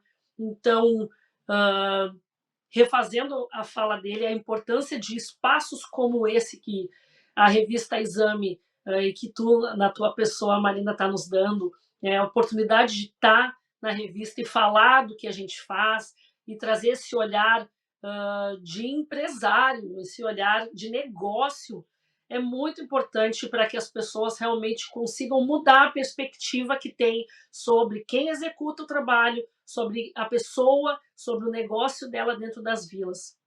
Então, eu sou muito grata por essa oportunidade novamente e peço, é isso, né? Um olhar de empatia para quem mora aqui, um olhar profundo para entender que, infelizmente, essa nossa situação ela vai longe, mas se todo mundo se abraçar de verdade, se todo mundo se unir, se todo mundo puder compartilhar de si verdadeiramente, a gente consegue sair dessa.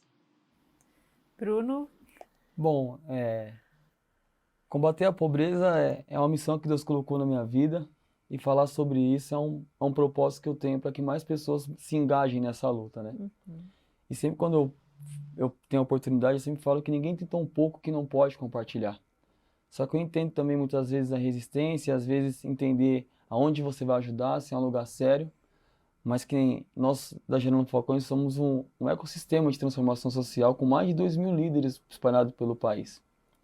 Então, para quem entende que não tem tão pouco que pode compartilhar, existem muitas pessoas sérias, com a mão na massa, dentro das favelas, todos os dias, buscando oportunidades e essa transformação social. Eu brinco, mas é uma brincadeira que não é tão brincadeira, que todo líder social como nós temos que ter 3 qualidades, e 2 já nascem com a gente, que é coragem, a gente tem que ter coragem para estar onde a gente está, e a outra é amor, porque a gente não está lidando com alguma matéria-prima que é substituível, a gente dá com vidas. Mas a terceira coisa é profundo conhecimento técnico, e isso a gente tem adquirido com o tempo, e a gente tem conseguido fazer coisas incríveis. Então você que tem vontade de ajudar, que não sabe como ajudar, procure uma organização séria, que talvez aquilo que não serve mais para você pode ser a solução para a vida de muita gente. E nós que estamos na ponta, precisamos sim desse olhar da doação, não só de dinheiro, mas também de oportunidade, que é o que mais nós precisamos. Então, ninguém tem tão pouco que não pode compartilhar. Se você tem o desejo de ajudar, com certeza tem alguém perto de você que está fazendo um trabalho sério, que não está sendo visto, e que você pode ser a diferença na vida dessa organização e dessas pessoas. Ótimo. Gente, muito obrigada. Gabi, que está aí no Rio Grande do Sul, Bruno, que está aqui no estúdio, vocês que ficaram com a gente até o final. Hoje eu recebi aqui o Bruno Desidério, da Gerando Falcões, a Gabriela Valente, da Escola da Diarista. A gente falou sobre empreendedorismo e o potencial econômico das favelas. Esse é apenas um dos painéis que a gente está transmitindo aqui ao longo do mês. Então, muito obrigada pela sua audiência e fica com a gente para a próxima.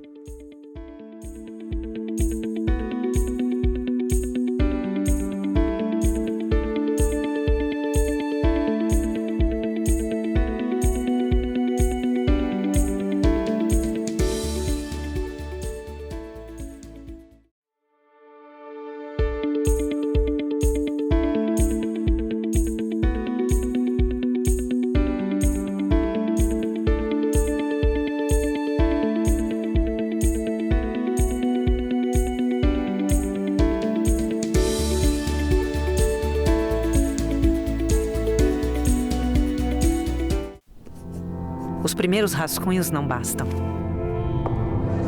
Para quem busca a excelência, é preciso focar nos pequenos detalhes, que fazem uma enorme diferença. Porque tudo se transforma quando a excelência dá o tom da sua vida. Conte com o apoio do BTG e invista na excelência que está em você. BTG Pactual. Dê um BTG na sua vida. O Brasil é um país que está em plena transformação demográfica.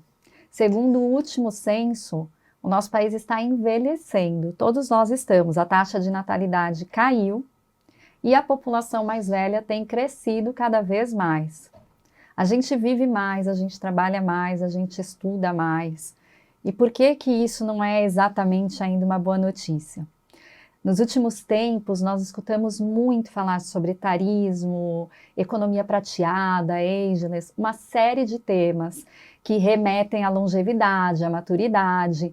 Então, a indústria começou a desenvolver produtos de olho nesse mercado consumidor, as empresas começaram a se posicionar, mas, assim, não sabemos ainda, quer dizer, eu não sei, porque estou bem acompanhada aqui de 2 pessoas que vão conversar conosco, mas a gente não sabe ainda quanto disso está no discurso, está na ação, quanto a sociedade vem se preparando, quanto as empresas estão abertas.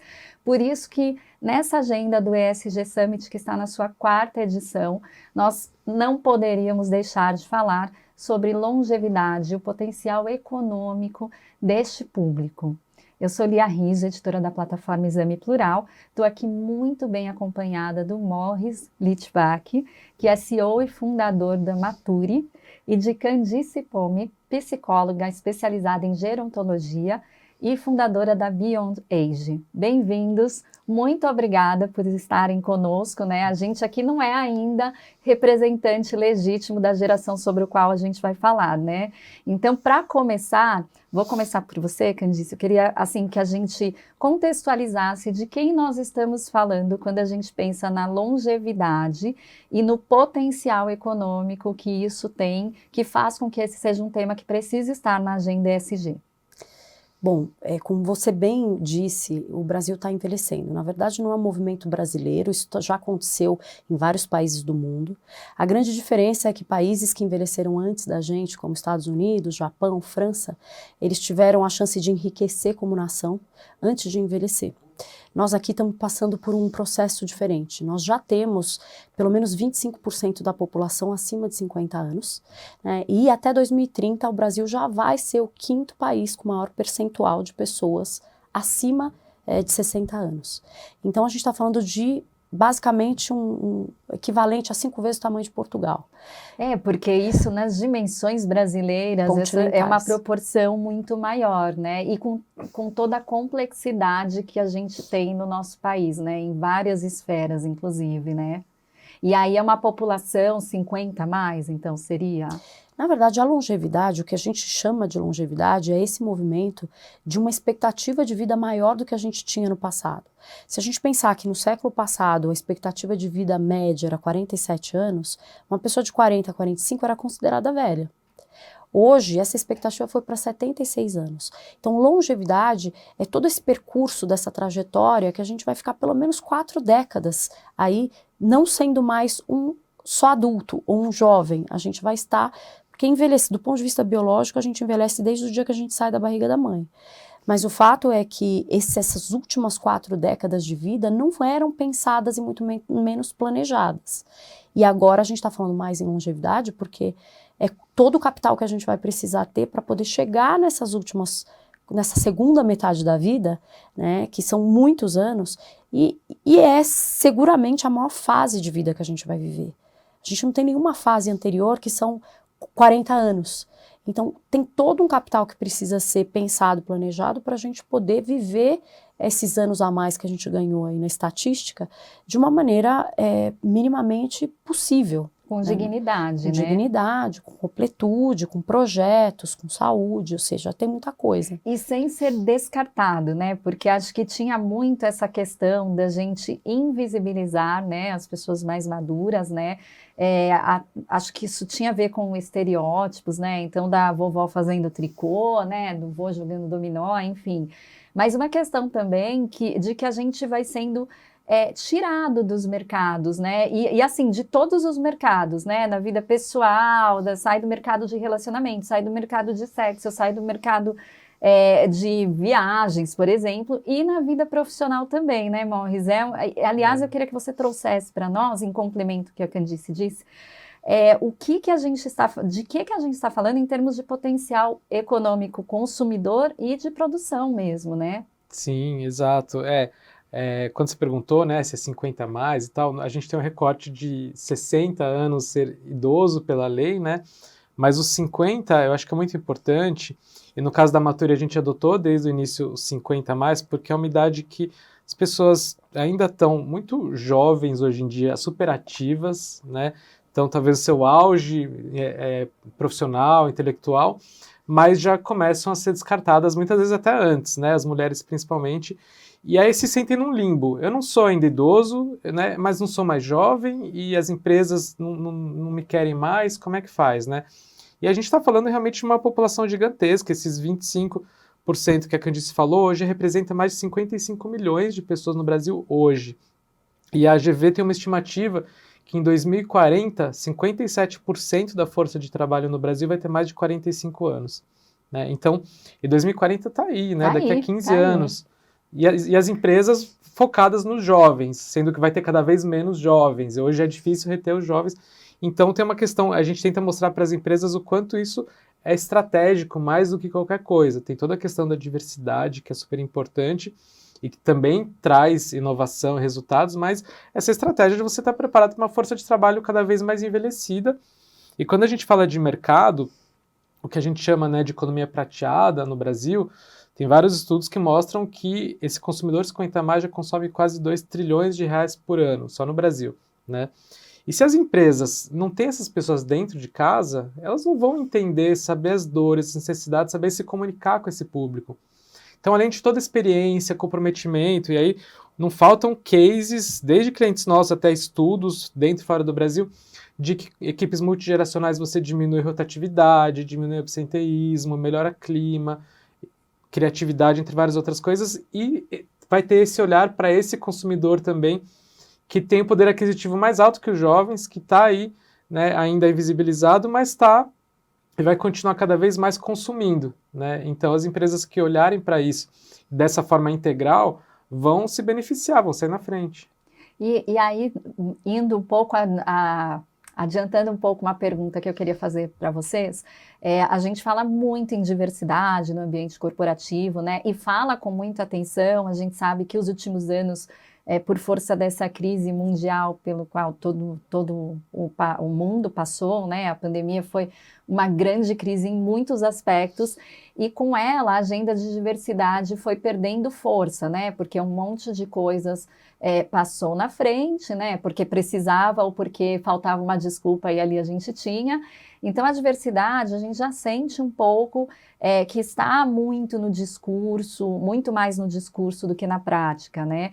E aí, olhando para essa questão do etarismo, a sensação que eu tenho é que o profissional maduro ele não está contemplado nessa agenda de diversidade, ou ele está ali só para constar. Como é que vocês percebem isso? Então, a diversidade geracional é a última das diversidades que chegam nos programas de diversidade e inclusão das empresas. Isso a gente vê na prática. Diariamente, porque primeiro se cumprem todas as outras diversidades para daí se falar sobre diversidade etária. E de preferência todas juntas, né? Então bota, por exemplo, uma mulher negra na cadeira para dar ali 2 checks, né? Ainda tem todas essas questões que a gente sabe que tem muito modismo e que tem algumas empresas, sim, que têm a intenção de fazer isso acontecer, principalmente quando tem grupos multigeracionais, multifuncionais e as pessoas escolhem uma diversidade que esteja mais conectada com aquilo que ela acredita, que ela viva. Então a gente percebe que às vezes tem chance da coisa vingar porque essas bandeiras elas são abraçadas pessoalmente, mais do que de forma corporativa. A gente vê isso pelos sponsors que a gente tem, muitas vezes de projeto. Eu, quando estava na empresa, era uma sponsor que abraçou isso, e quando saí eu vejo que tem que ter uma conexão ali pessoal para a pessoa realmente desejar abraçar esse tipo de diversidade, além da função que ela exerce. Então a gente sabe que tem várias barreiras aí pela frente. Mas a questão é que hoje é fato. O fato que é inegável é que é a primeira vez na história que a gente tem pelo menos 4 gerações trabalhando na mesma empresa, na mesma área, na mesma companhia, e muitas vezes morando sob o mesmo teto, né? Porque se tem um avô, uma avó e os netos ainda estão lá, a gente percebe que essa convivência das 4 gerações é uma coisa muito contemporânea, muito recente, e que a gente está tendo que aprender enquanto a gente vive, isso tanto na empresa quanto no lar. Então, depende muito dessa intenção pessoal para fazer essas iniciativas vingarem, e depende muito também do quanto a empresa tem disponível para poder repartir o bolo, quando a gente sabe que a verba geralmente não é muita coisa para dedicar para isso, e quando ela vai sendo fatiada, gerações é a última a receber um aporte.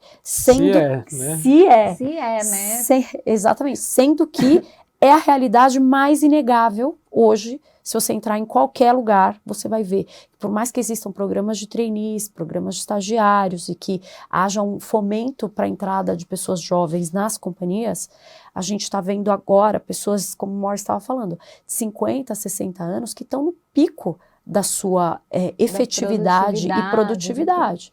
Principalmente porque essas pessoas muitas vezes estão com os filhos saindo de casa, elas têm muito mais tempo e têm muito mais acesso à informação, mais curiosidade, mais possibilidade de estar daqui, fazer uma pós-graduação online, ou de prestar serviços diferentes, ou de estudar coisas diferentes.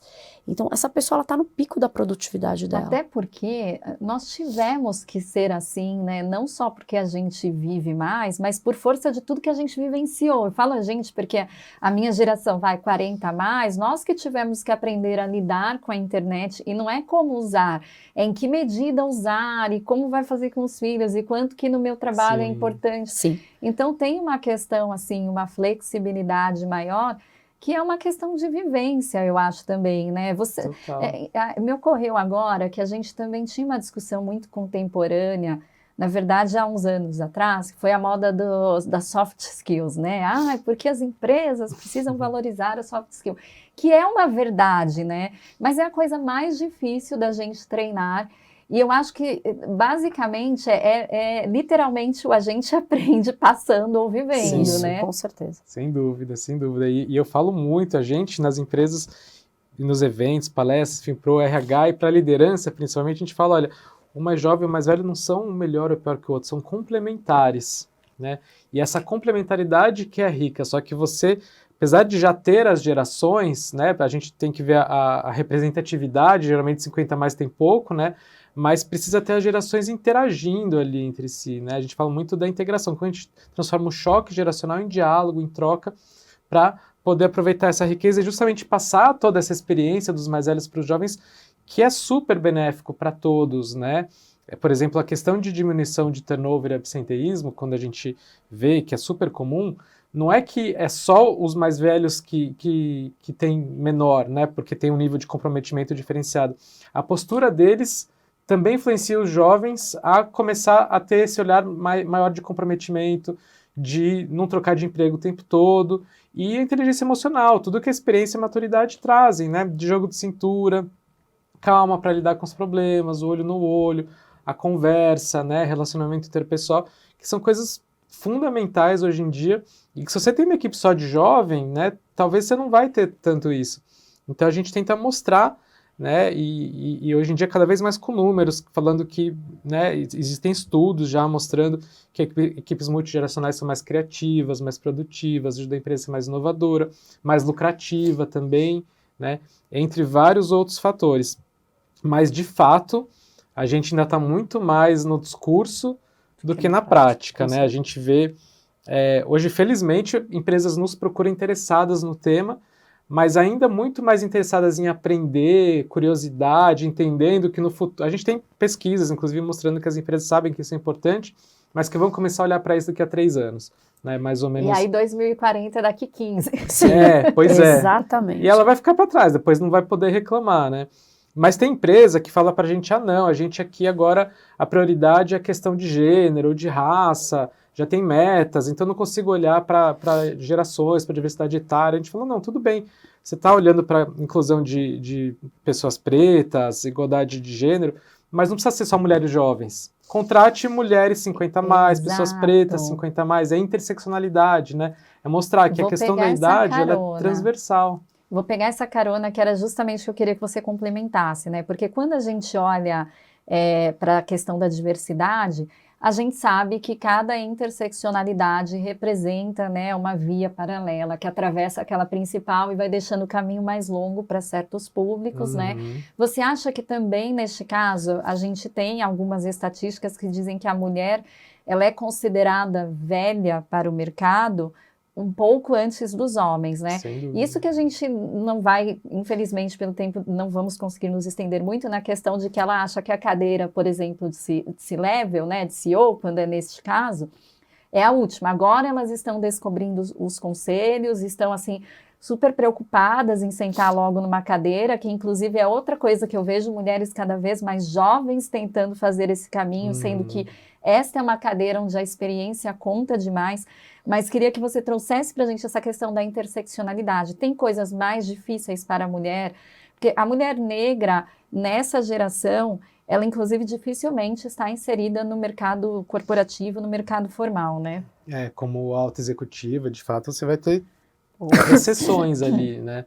E é um fato isso, a gente vê que para as mulheres ali com 40 e poucos anos já começa a ficar desafiador buscar um novo emprego, uma nova posição, porque a gente tem essa cultura nossa latina, né, que é muito jovem-cêntrica, muito em função da questão estética, né, e isso pesa ainda para as mulheres, principalmente no mercado de trabalho. Se a mulher deixar cabelo branco, ela tá desleixada, não sei o que e tal, e o homem é charmoso, você tá charmoso, você tá charmoso. Então, isso é muito cruel, né? E se ela fizer procedimentos, ela é igualmente também bombardeada. Exagerada, né? Então, julgado o tempo não todo. sabe envelhecer de nenhuma das formas, ou deixando natural, ou fazendo intervenções. É um julgamento contínuo que é muito complicado, tanto que a gente vê as mulheres na Mature, a gente tem mais de 250 mil pessoas cadastradas, é 56% de mulheres na nossa base, mas nos eventos, cursos, tudo que a gente faz, as mulheres são muito mais participativas, assim,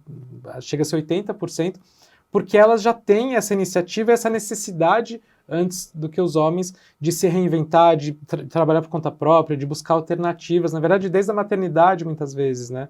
Então realmente é bem desafiador, né? E a gente vê que ainda tem um longo caminho pela frente. Quando a gente inclui as interseccionalidades, fica muito difícil, mas é muito importante a gente falar disso para trazer luz, né? E justamente esses recortes, né? Porque tem empresa que fala pra gente, não, a gente aqui já super abraça a diversidade, não sei o quê. Você vê, tem diversidade, mas falta pessoas mais velhas.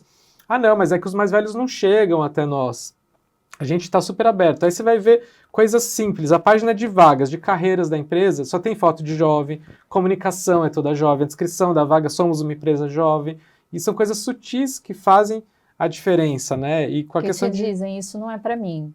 Você não se vê, exatamente. né? Que é o básico da gente, da diversidade, né? Além de intencionalidade que a gente colocou aqui.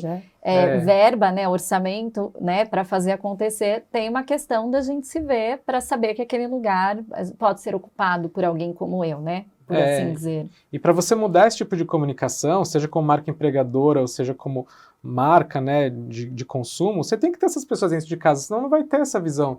Se é só o jovem que está lá no time de recrutamento e seleção, RH e tudo, ele vai fazer a realidade dele, que ele conhece, né? E aí só trazendo o ponto, né, da mulher que não pode nem parecer desleixada, nem muito.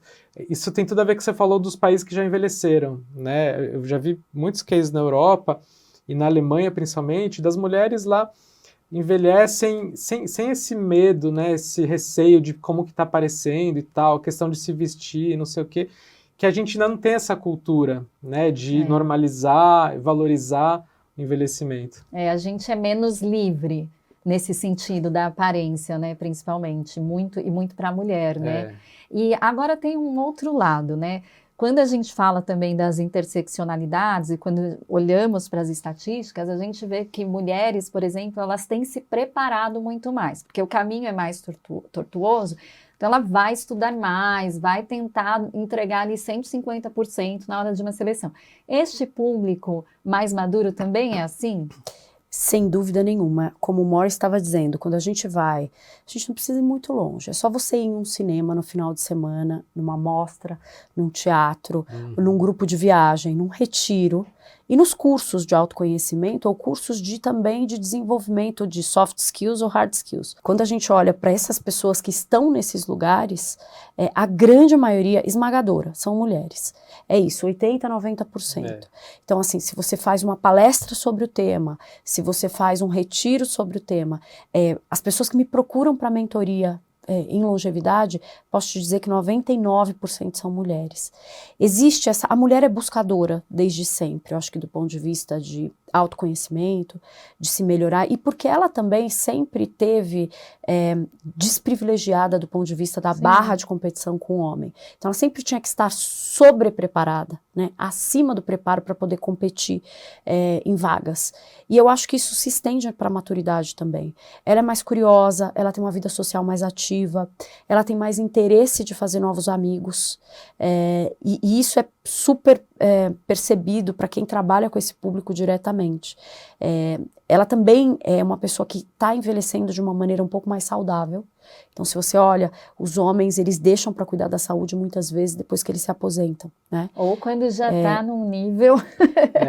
A gente sabe que se leva, e pessoas que são obrigadas a fazer pelo menos um check-up anual. Exatamente. Mas a mulher é a que mais faz terapia, é a que vai fazer alguma coisa no final de semana para se descobrir, para se encontrar. Então, isso é visível, essa grande maioria de mulheres que estão se preparando para essa segunda metade da vida também de uma maneira muito mais ativa do que os homens. Não à toa que as mulheres vivem muito mais que os homens, né? E as mulheres vivem mais que os homens.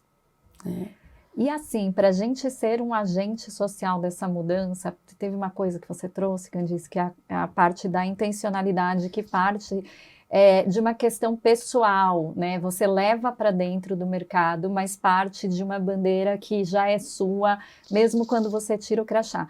O que vocês têm visto? Porque dentro das empresas, eu me lembro agora, assim, de bate-pronto, que um dos movimentos que são nesse sentido, de certa forma, são as mentorias reversas, que eu acho que Em algumas entrevistas eu já ouvi falar, e quando fala mentoria reversa, o primeiro exemplo é o profissional mais sênior e o profissional mais júnior. Mas de resto, de novo, a gente não vê tanto, né, quando se fala na diversidade. Mas assim, como é que a gente pode ser um agente social dessa mudança dentro e fora da corporação, inclusive? Eu acho que é uma bandeira que a gente muitas vezes se dá conta, acaba sendo, quando é, né, de forma pessoal, muitas vezes por uma questão familiar, né, que as pessoas têm ali despertam para isso, mas eu sempre procuro levar isso de forma que todo mundo seja um agente, porque eu falo, olha, todos nós estamos envelhecendo, né? Então, se você, jovem, não debater e combater o etarismo agora, você vai sofrer ele lá na frente, né? E aí a gente traz dados e números e tenta levar a liderança a apoiar esse tema, vendo de forma estratégica. E aí algumas pessoas, de fato, vão se engajando, né? Entendendo que tem oportunidade ou que tem, né, uma necessidade ali muito importante, às vezes com essa pegada pessoal, mas ainda, assim, comparando com outros pilares de diversidade, esse ainda, apesar de ser transversal, né, a gente vê muitas vezes dificuldade de engajar as pessoas, são grupos com muitas vezes menos pessoas, principalmente dificuldade de ter jovens, né? Então, eu acho que tem uma questão cultural e de educação, né, que ainda vai levar muito tempo para que todo mundo abrace de uma forma mais natural esse tema. Mas mostrar com dados, né, por isso que a gente tem produzido muitas pesquisas, que isso vai ser benéfico, que é estratégico, que é o futuro, que já traz resultados, eu acho que, assim, é fundamental, faz toda a diferença. E muitas vezes mostrar que a concorrência já está fazendo, quando é o caso, né? A gente trouxe para o Brasil, ano passado, uma certificação que já existe há 15 anos nos Estados Unidos, que chama Age Friendly Employer, que olha, né, certifica, reconhece empresas que já têm comprometimento e ações com relação a colaboradores 50+. E aí a gente já está hoje com 12 empresas certificadas. A partir do momento que começou, as que nos procuraram querendo certificar eram porque era do mesmo segmento, viu? Que a concorrente certificou, ela também quer, né? E lógico, ela precisa também estar nos padrões, mas esse movimento é interessante, né? Tem um exemplo ali, e depois vai ter que precisar de políticas públicas, né? Vai muito além disso, né? Mas eu acho que é mais ou menos por aí, é trazer um olhar estratégico, né? Muito além da questão de diversidade e inclusão. Sabe que a Choca e o Instituto Beja, e acho que o Itaú Viver Mais, eles estão fazendo um grande mapeamento de longevidade, né, para repensar, né, esse envelhecimento, né, que eu acho que é, de repente, uma iniciativa que pode trazer para esse campo da discussão maior, né, como vocês falaram, da política pública também, do papel da corporação. E internacionalmente, a gente está, como que a gente está, assim, além dessa parte que a gente sabe que estamos seguindo uma tendência global de envelhecimento da população, tem alguns lugares que tem menos preconceitos em alguns aspectos, mas como que a gente está comparado? A gente está muito atrasado? Acho que a questão, acho que o Morris pode até falar melhor sobre isso, mas assim, o que eu percebo é que a gente tem uma camada cultural que para mim é um dos maiores impeditivos para a gente avançar nesse tema. Quando a gente vai para os Estados Unidos, por exemplo, dentro de uma multinacional, se você pega a filial americana e a filial daqui, lá já tem naturalmente pessoas acima de 50 trabalhando e tem numa proporção que enfim, é representativa do mercado.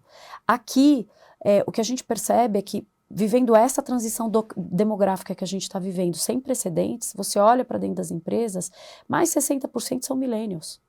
Sim. Então, existe também, primeiro, acho que a transição ela foi muito rápida, as pessoas, esse movimento que a gente está fazendo, para dar uma ideia, levou 110, 100 anos na França, Japão, Estados Unidos, a gente vai viver isso em 20 anos.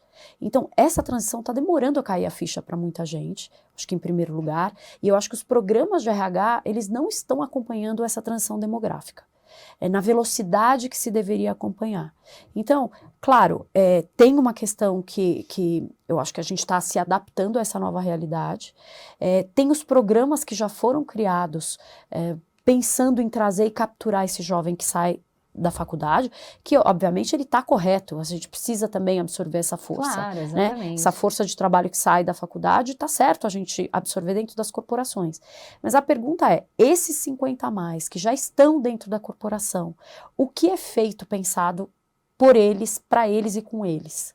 Então, a gente até falou disso, né, Morris? Quando se vai fazer um trabalho dentro de uma empresa, qualquer tipo de projeto, como que a gente faz para atrair pessoas 50 a mais, ou qualquer tipo de recrutamento, eu sempre digo, a primeira coisa é, me fala como estão se sentindo as pessoas 50 a mais que já estão dentro da empresa. Sim. Como elas se sentem integradas, reconhecidas, valorizadas, como que elas estão inseridas no projeto, ou elas estão ali simplesmente em um lugar para aguardar o programa de preparação para aposentadoria. E eu acho que esse momento entre os 45, né, e os 55, 60, que é justamente essa janela entre você estar no pico da sua entrega, ou sendo reconhecido, valorizado, lembrado, até o momento de ser chamado pelo plano de preparação para aposentadoria, o abominável PPA. Quando tem, né? Quando tem, essa janela, como as empresas elas estão aproveitando esse momento que é o suprassumo de um profissional. Como eles estão aproveitando? Como é que eles estão dando aquele gás para fazer com que essa pessoa, quando ela vier se aposentar, ela saia dali com um projeto de vida, com outras coisas para fazer, com outras entregas. E eu percebo que as corporações acham que isso não é problema delas. Uhum. E, na verdade, o problema é tão delas que elas estão deixando de aproveitar uma força de trabalho de máximo valor e de experiência, que é uma combinação de tempo e espaço que eles não têm nas outras gerações. Então, eu acho que é esse o momento, eu acho que o grande motivador disso é a nossa barreira cultural e a rapidez com que a gente está enfrentando essa transição demográfica. Perfeito, que faz com que o assunto ainda seja novo, apesar de já ser urgente, né? Mas isso eu fui lembrando, conforme a Candice foi falando, por exemplo, essa certificação, né? A gente teve que tropicalizar ela para o Brasil, porque lá nos Estados Unidos, quando a gente falou que a média de colaboradores 50 a mais de grandes empresas aqui não passa dos 5%, eles falaram, ixi, como assim? Porque lá nos Estados Unidos é 30% a média de pessoas 50 a mais nas empresas. Então, uma coisa que é comum na Europa também. Na Europa, a dificuldade é ter os jovens, né? É outra realidade. Mas era muito comum, já desde os anos 80, a gente ouvia aqui, pessoas que iam para a Disney, por exemplo, e falavam, nossa, eu fui atendido por idosos, lá existe essa cultura de idosos mesmo, pessoas com mais de 60, 70 anos atenderem o público sorriso na cara, porque tem, né, essa característica, e então já faz parte de uma cultura lá que é muito comum. E no Japão, por exemplo, né, que é um país super envelhecido, já existem políticas públicas no sentido de aposentadoria compulsória é proibido. E a gente sabe que aqui ainda tem, ou se não tem a política, tem a prática, muito comum. Chegou numa certa idade, a pessoa tem que sair. Se não está estabelecido, está ali na entrelinha. Exato, Total. Que às vezes é pior, Exato. porque ele ainda, né, totalmente... Fica aquele movimento da empresa, como se estivesse querendo se livrar, sabe, né? mas não é falado, né, que fica um clima péssimo, é super comum. Lá, por exemplo, é proibido. Outra coisa que tem no Japão é incentivo para as empresas contratarem idosos ou aposentados por meio período, né, para aproveitar essa expertise, essa mão de obra, porque lá também tem muito, né, aposentado. E aí a gente tem visto algumas multinacionais já olhando, por exemplo, para a aposentadoria faseada. A pessoa vai saindo aos poucos, não é de uma hora para outra. Além disso, é muito bom para o profissional, para a empresa, ela não perde todo aquele conhecimento que a pessoa tem de uma hora para outra. Exatamente, né? rompe aquele vínculo, né? Corta o cordão, né? E aquilo vai junto. Porque por mais que você tenha um banco de dados, processos, metodologia, tem um conhecimento que é impossível, né? De você registrar. Não, imagina, a né? pessoa que está décadas na empresa, que ela não conhece, e muitas vezes, além da aposentadoria faseada, tem a pessoa continuar lá como um consultor, né? Muito esse olhar para gig economy, como que essa pessoa pode, de vez em quando, vir aqui, dar uma mentoria, dar uma consultoria, e aí não tira esse vínculo totalmente, é ótimo para as duas partes. A gente teria alguns setores que são mais conservadores ou esse é um panorama meio geral mesmo? Porque não sei, pode acontecer de dizer que, mas é que nesse setor não dá, precisa disso, daquilo, mas eu acho que é meio preconceito geral, né? O que vocês acham? acho que a não ser que precise de força física mesmo, né, não tem. A gente vê aqui na experiência da Namaturi os setores que já estão mais olhando para isso. Saúde, logicamente, né, a gente trabalha com muitas farmacêuticas, bancos também, né, varejo, serviços, beleza, né, são setores que já estão olhando muito porque o seu consumidor, porque quando olha para a carteira de clientes já é muito representativa, né, mas quando perguntam, onde que o 50 mais pode trabalhar, aqui, em que área, eu falo qualquer uma, né, se não exige uma coisa física ali muito específica, forte, não tem limitação, né? É que eu acho que a gente vai ter que aprender, as leis trabalhistas também vão ter que se adaptar. Então, a mudança é muito rápida, mas as mudanças que precisam acontecer para a gente ter essa integração, elas são lentas.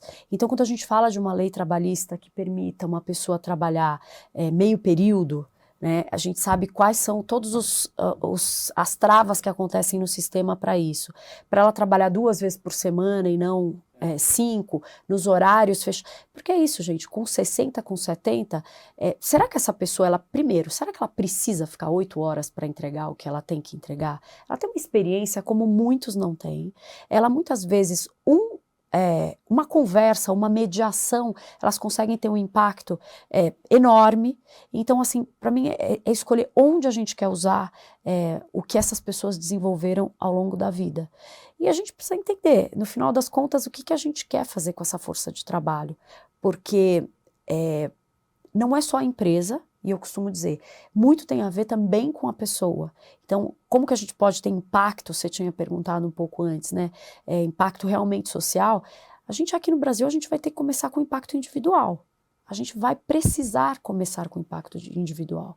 As pessoas que cruzaram dos 50, elas têm que começar a pensar, tudo bem, qual vai ser minha segunda carreira depois que eu sair daqui? O que eu quero fazer depois que este cargo não me definir como pessoa? Se eu me dediquei 15, 20 anos para uma empresa, ou se eu passei, né, por 3, 4 empresas, quando eu tiver 60, como é que eu me imagino colaborando, contribuindo? O que eu preciso fazer para chegar lá? A gente tem preparo na vida, na primeira metade da vida, de diferentes pilares. A gente tem ajuda para escolher uma profissão, a gente tem ajuda para, no momento que a gente vai se casar, quem vai planejar o casamento, a gente tem ajuda na hora que a gente decide ter filho, planejamento financeiro, financiamento, a gente tem diversos tipos de ajuda na primeira metade da vida.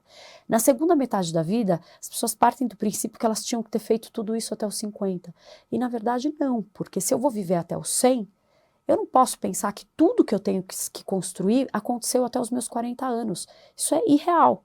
Então, não faz nenhum sentido mais. Olhando pra gente, né, para as nossas possível. vidas, claro, né, que a gente está num lugar de privilégio, tudo mais. Mas ainda assim, algum de nós aqui talvez chegue até os 100 anos, inclusive, né? Eu diria que quase todos. Principalmente vocês, mulheres. Quase todos, porque as mulheres têm 6, 7 anos a mais, porque a gente tem, aqui a gente está falando, a gente tem acesso a uma série de coisas, diferente de outras pessoas que não têm. Então, assim, essa fórmula da vida, eu tenho falado muito sobre isso, que essa fórmula da vida de estuda 20 anos, trabalha 20 anos e descansa 20 anos, porque a gente morria com 60 e poucos, ela precisa ser revisitada urgente. Então, assim, eu vou ter que trabalhar até o resto da vida, mas de que formas o meu trabalho vai se manifestar? Como que eu vou conseguir me monetizar na segunda metade da vida, que provavelmente vai ser diferente da primeira? A gente, em vários eventos, a gente vê as pessoas assim, falando, as empresas não contratam mais porque a gente fez 50. E eu pergunto, você queria aquele trabalho quando você tinha 35? Você realmente gostaria daquele trabalho? Ou será que você também precisa reinventar a sua forma de contribuição? Porque talvez você realmente não consiga essa vaga de diretor que você tinha, ou de gerente que você tinha. Talvez você nem queira aquela rotina de trabalho. Exato. Então, eu acho que a grande revolução vai ser individual. E por isso que, assim, eu tenho muita fé em todo mundo que está trabalhando para esse tema, porque eu acho que é despertar nas pessoas esse desejo de quais são as minhas construções de segunda metade da vida. Eu preciso planejar o quanto antes. Por isso que o autoconhecimento é tão importante, né? E infelizmente só as mulheres praticamente que olham para isso nessa fase da vida, né? Os homens dessa geração às vezes tem mais... Tem um pouco mais de resistência, né? Tem bastante. A gente fica aqui penando para ver como que a gente consegue trazer mais homens nos eventos da Mature, nesse tipo de coisa. E aí a gente fala muito do lifelong learning, que é justamente isso, que era exatamente a última coisa que eu ia perguntar para vocês, né? Porque também é uma coisa que está em alta e também entre os jovens, eles já estão mirando isso, né? Sim. Mas eles talvez não saibam muito bem por que é importante mesmo que eles mirem isso, né? Porque a profissão que ele está fazendo hoje, daqui a alguns anos não vai mais existir, né? Então, se você não tem esse plano B, não começa a pensar desde já e ter uma habilidade de adaptação e curiosidade contínua, você realmente vai ter dificuldade no futuro bem próximo, porque as coisas vão mudar cada vez mais rápido, né? Então, a gente, quando fala dentro de uma empresa, né, a importância da organização apoiar, incentivar esse lifelong learning, mas a importância de cada indivíduo também, particularmente, olhar para isso, porque precisa entender, esse hobby que eu tenho pode ser minha nova profissão, né, o que faz sentido para mim nessa fase da vida que eu posso buscar e tudo isso. E aí eu costumo brincar, eu conto a história que minha grande inspiração para a Mature foi minha avó, né? Ela trabalhou até os 82 anos e tal, mas mesmo assim, ela estava super bem quando trabalhava. A hora que parou de trabalhar, que de repente passou a ficar em casa o dia inteiro sem fazer nada, aí a saúde dela foi ladeira abaixo, desenvolveu Alzheimer e tudo isso. E aí eu brinco que quando ela nasceu no Brasil, nos anos 20, a expectativa de vida era menos de 40 anos. E ela viveu até 91. Então hoje a grande diferença é que a gente sabe que vai viver muito. Então a gente tem a obrigação de se preparar para isso. Isso. Né? A gente tem uma dica a mais aí, né? Já deram um spoiler antes. A gente tá vendo, né? Viemos de avós longevos. A minha foi com 98. A minha também, gente. Até do Covid ela escapou, gente. Isso que ela pegou quando não tinha vacina nem nada. Então, enfim. É a nossa deixa, né? E aí eu só queria trazer mais um ponto que eu acho que é legal, porque quando eu falo, muitas vezes eu falo, nossa, não tinha pensado nisso. É da atualização, adaptação que as empresas vão ter que ter em função dessa mudança demográfica, né, da força de trabalho. Por exemplo, o plano de carreira, nem se fala o que a gente está falando aqui, né? Muitas vezes você chega no topo com uma certa idade e não tem mais para onde ir. Se você quer se reinventar, mudar de área, você tem que sair e vai ser muito mais difícil você conseguir fazer isso em outro lugar e ter essa possibilidade na empresa. Vai passar por questões, né, de legislação também, mas o benefício, né, antes a gente estava até comentando sobre isso, o plano de saúde que hoje é o principal benefício que os colaboradores têm. Os dependentes são os filhos, né, normalmente. Exato.